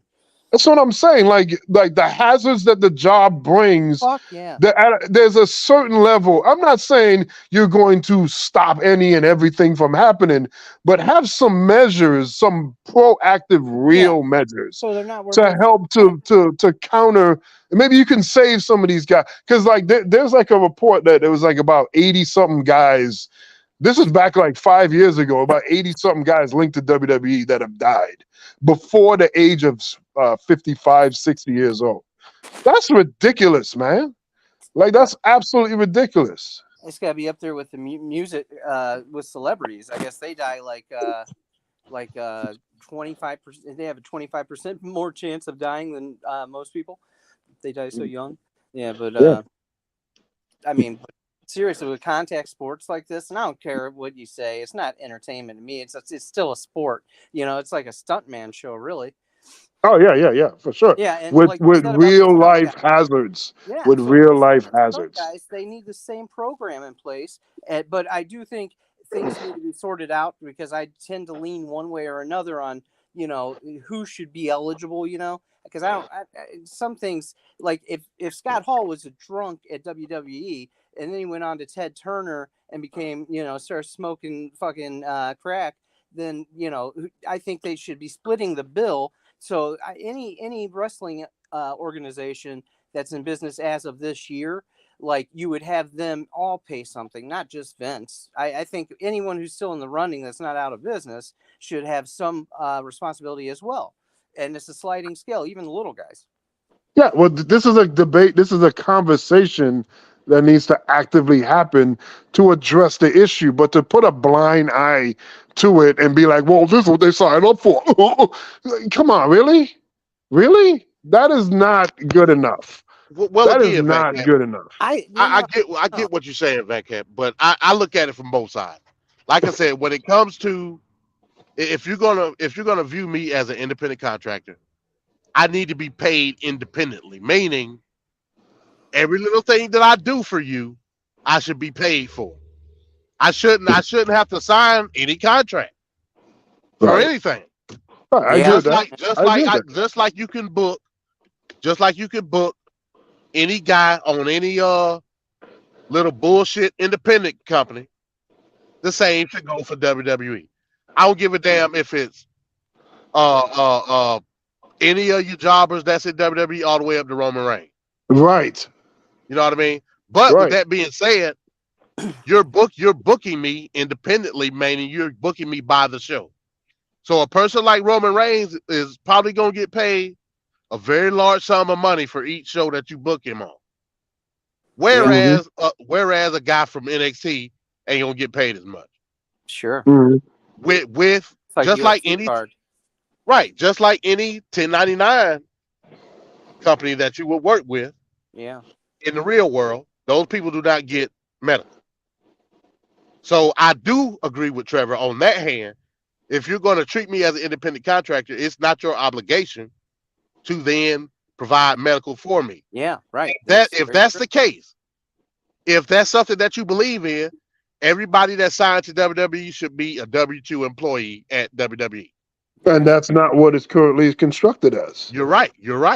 Yeah, so from that aspect, those people should be fighting to be registered federal government taxable employees at WWE. Yep. They're gonna mess that up though, bro. They can't handle their money. That's probably why Vince does it. If he can't make a profit off of that, he don't need to be in business. Because they do that to the NFL guys, because they go through their money so fast. They pay them bi-weekly, man. Every other month. Yeah, and in the off season, they were living check to check. Yeah. In the off season, they're screwed. They don't have any money. That's so dumb.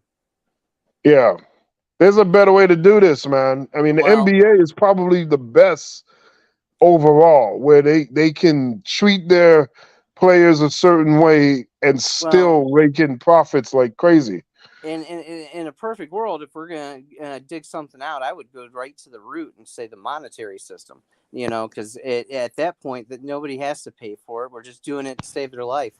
I don't know, Van Camp. I think Premier League got him beat, because Premier League they getting paid way more than any NFL players getting paid.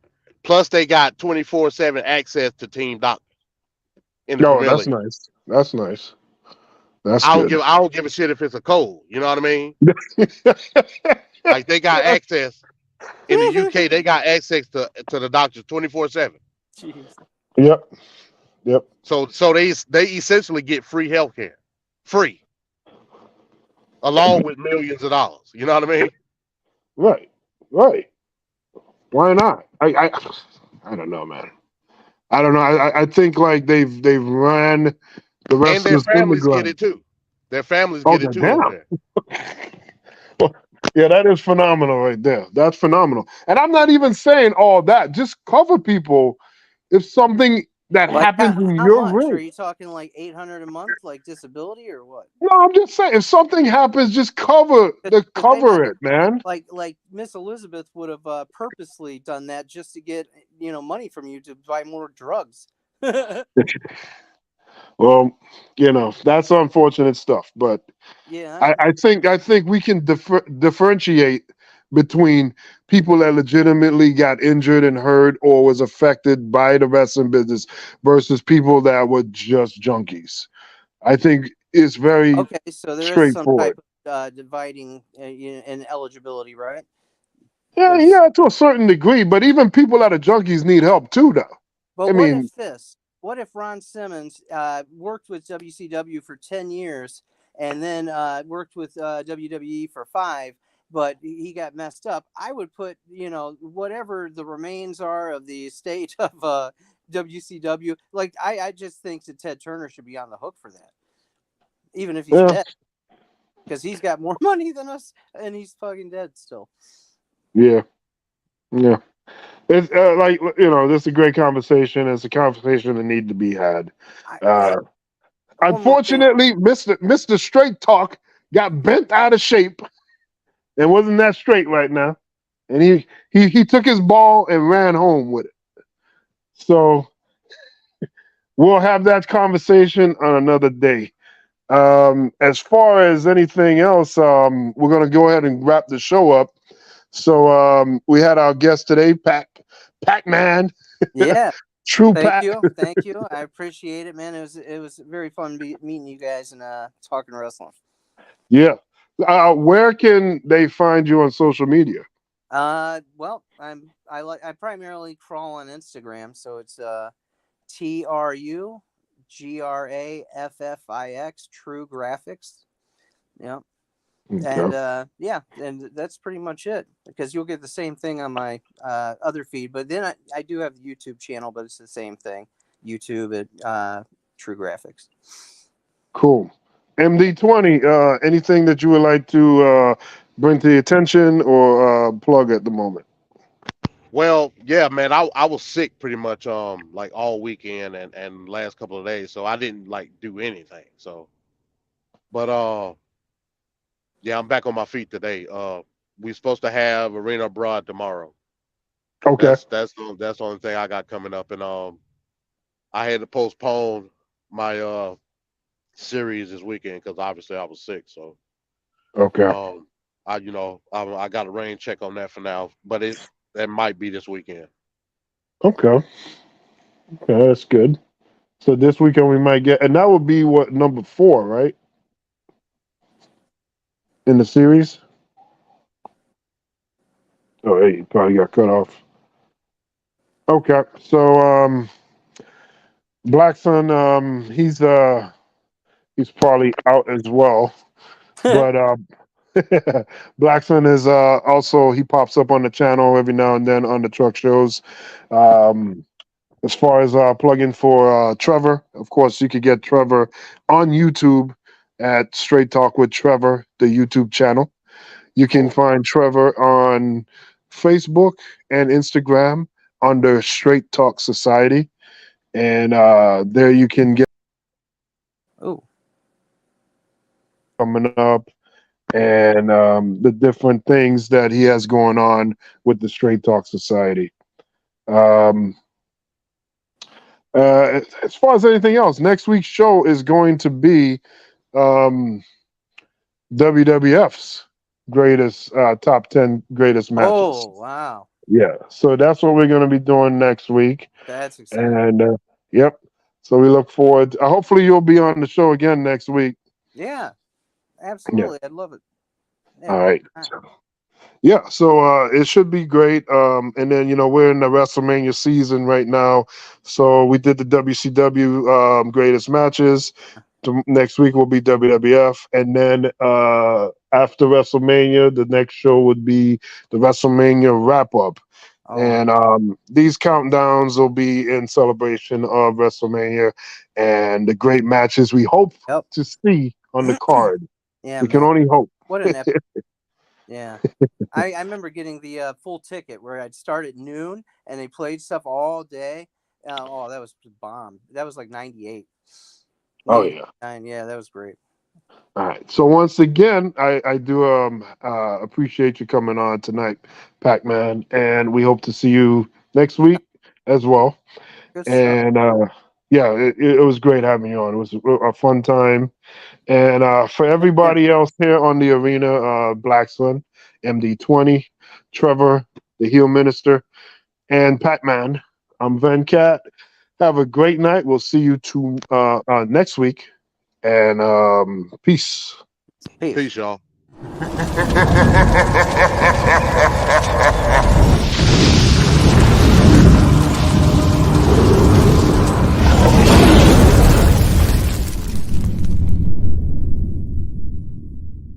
The Arena Uncensored.